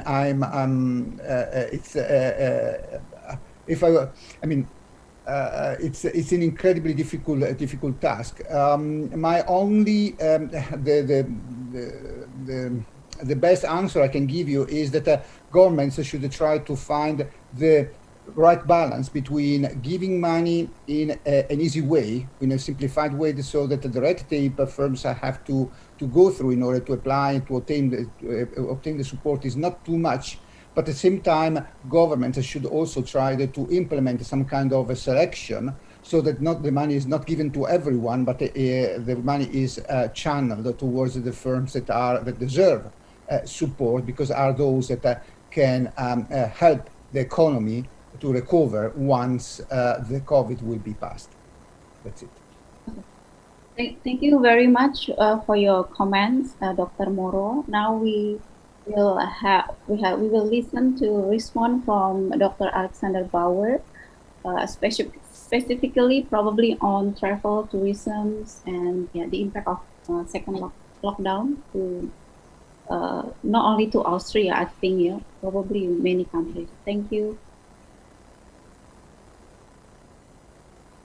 Okay.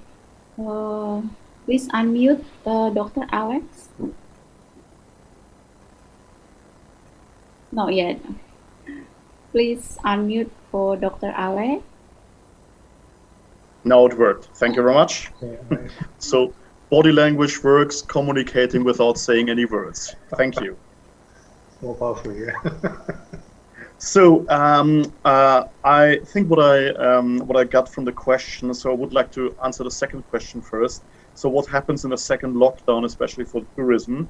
Well, it will be really their death. It just there's nothing what can prevent that. So if there's a second lockdown this winter season, when you have the peak of tourism, companies in the region just won't be able to survive. So which means the only way to help them actually with government aid. So the government really has to support them, has to bring in money there, because what will happen if they don't do it, then a lot of the small family-owned ski schools, family-owned skiing hotels, they will disappear because they cannot survive, and later bigger companies will move in and they will create a monopoly. So bigger companies, big chain hotels who have the money, who have the financial resources, they will move in later, and then we will see a monopoly. So there's only huge hotel chains will be left. So the monopoly is always bad for innovation. It's bad for the customers. So which means the only way to prevent it is really the government has to come in. And the second question was also about the SMEs. Aren't they more important about the big companies? Well, here comes two things in. The problem is that all politicians around the globe, they like to have a PR effect. And of course, when you save a bigger company, that means you have a bigger PR effect because you saved 1,000, 2,000 of workplaces by governmental aid. However, when you put the same amount of money into small and medium-sized companies and family-owned business, you probably might have the effect that you generate more workplaces, that you have more secure and more diverse companies. But of course, you won't have the effect that you as a politician can meet with one big company, with one CEO and have a nice picture and a nice handshake there. So because then you only save, like with each company, only 1 or 2 or 10 workplaces. So that's a little bit of a problem. However, we should support more the SMEs. And the thing is, we have extraordinary times. And that requires, in my opinion, a radical thinking and a global cooperation. And I think we have to discuss in a lot of countries about an unconditional basic income for the people. Because the role of the state is to set the framework right for companies to thrive.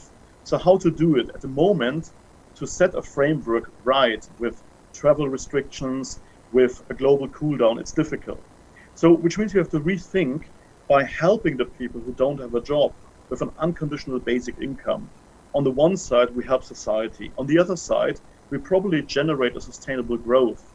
Because if we give the money to the people who really need it, they will spend it again, and they will spend it to local companies. So which means that might help at the moment our business model. But in general, we probably have to rethink completely the environment. We have to rethink globalization versus localization. And very important is we have to make sure that we're not supporting the economy in a way that we generate monopolies, because monopolies by big companies will be bad for innovation and will be bad for customers at the end. So, which means the money or the company or the government that's now pumping into the market should go to the consumers in form of an unconditional basic income, and it should go to small and medium-sized companies to actually stimulate growth and to diversify the market rather than to create zombie companies, what has been done during in the last decade several times in a lot of countries during crisis, where money was given to companies and it just helped them to keep alive, but it didn't stimulate innovation, it didn't stimulate business growth. So that would be the thing what I would say. An unconditional basic income, support small and medium-sized companies, and we have to rethink in radical ways our business environment. Thank you, Dr. Alex, for your insightful comments. We actually still have a question from the participants, but due to the time limitation, so yeah, unfortunately, we will close this parallel session. I won't make any conclusions because I think all the speakers present is very important points. But we learned a lot on the impact of this pandemic, especially on business and economy, and how the government should respond to these situations. So thank you very much for your insightful presentation. Hopefully we can continue our collaborations in education, teaching, and also research in the futures. Thank you very much, Professor Kupran, Dr. Andrea Moro, and also Dr. Alexander Bauer. Thank you for having us. Thank you. Thank you. Probably you can go back to sleep for those who are in Europe right now. Still very early morning. You can stay well. Okay. So I will return to MC to close this session. Thank you. Thank you.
Dear all 5 plenary speakers and also moderator, thank you for the interesting and insightful discussion.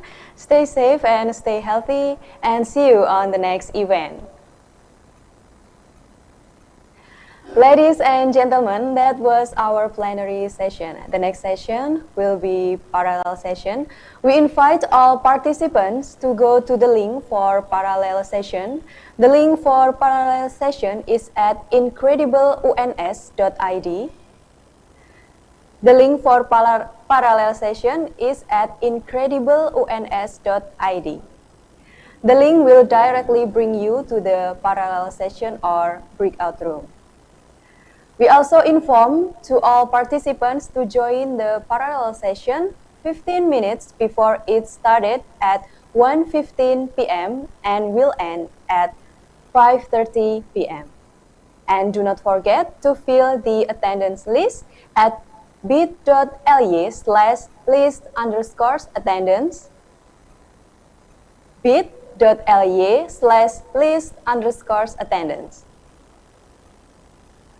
Ladies and gentlemen, finally, thank you for participating in this international congress. Stay safe and stay healthy. See you on the next incredible event. Have a pleasant day.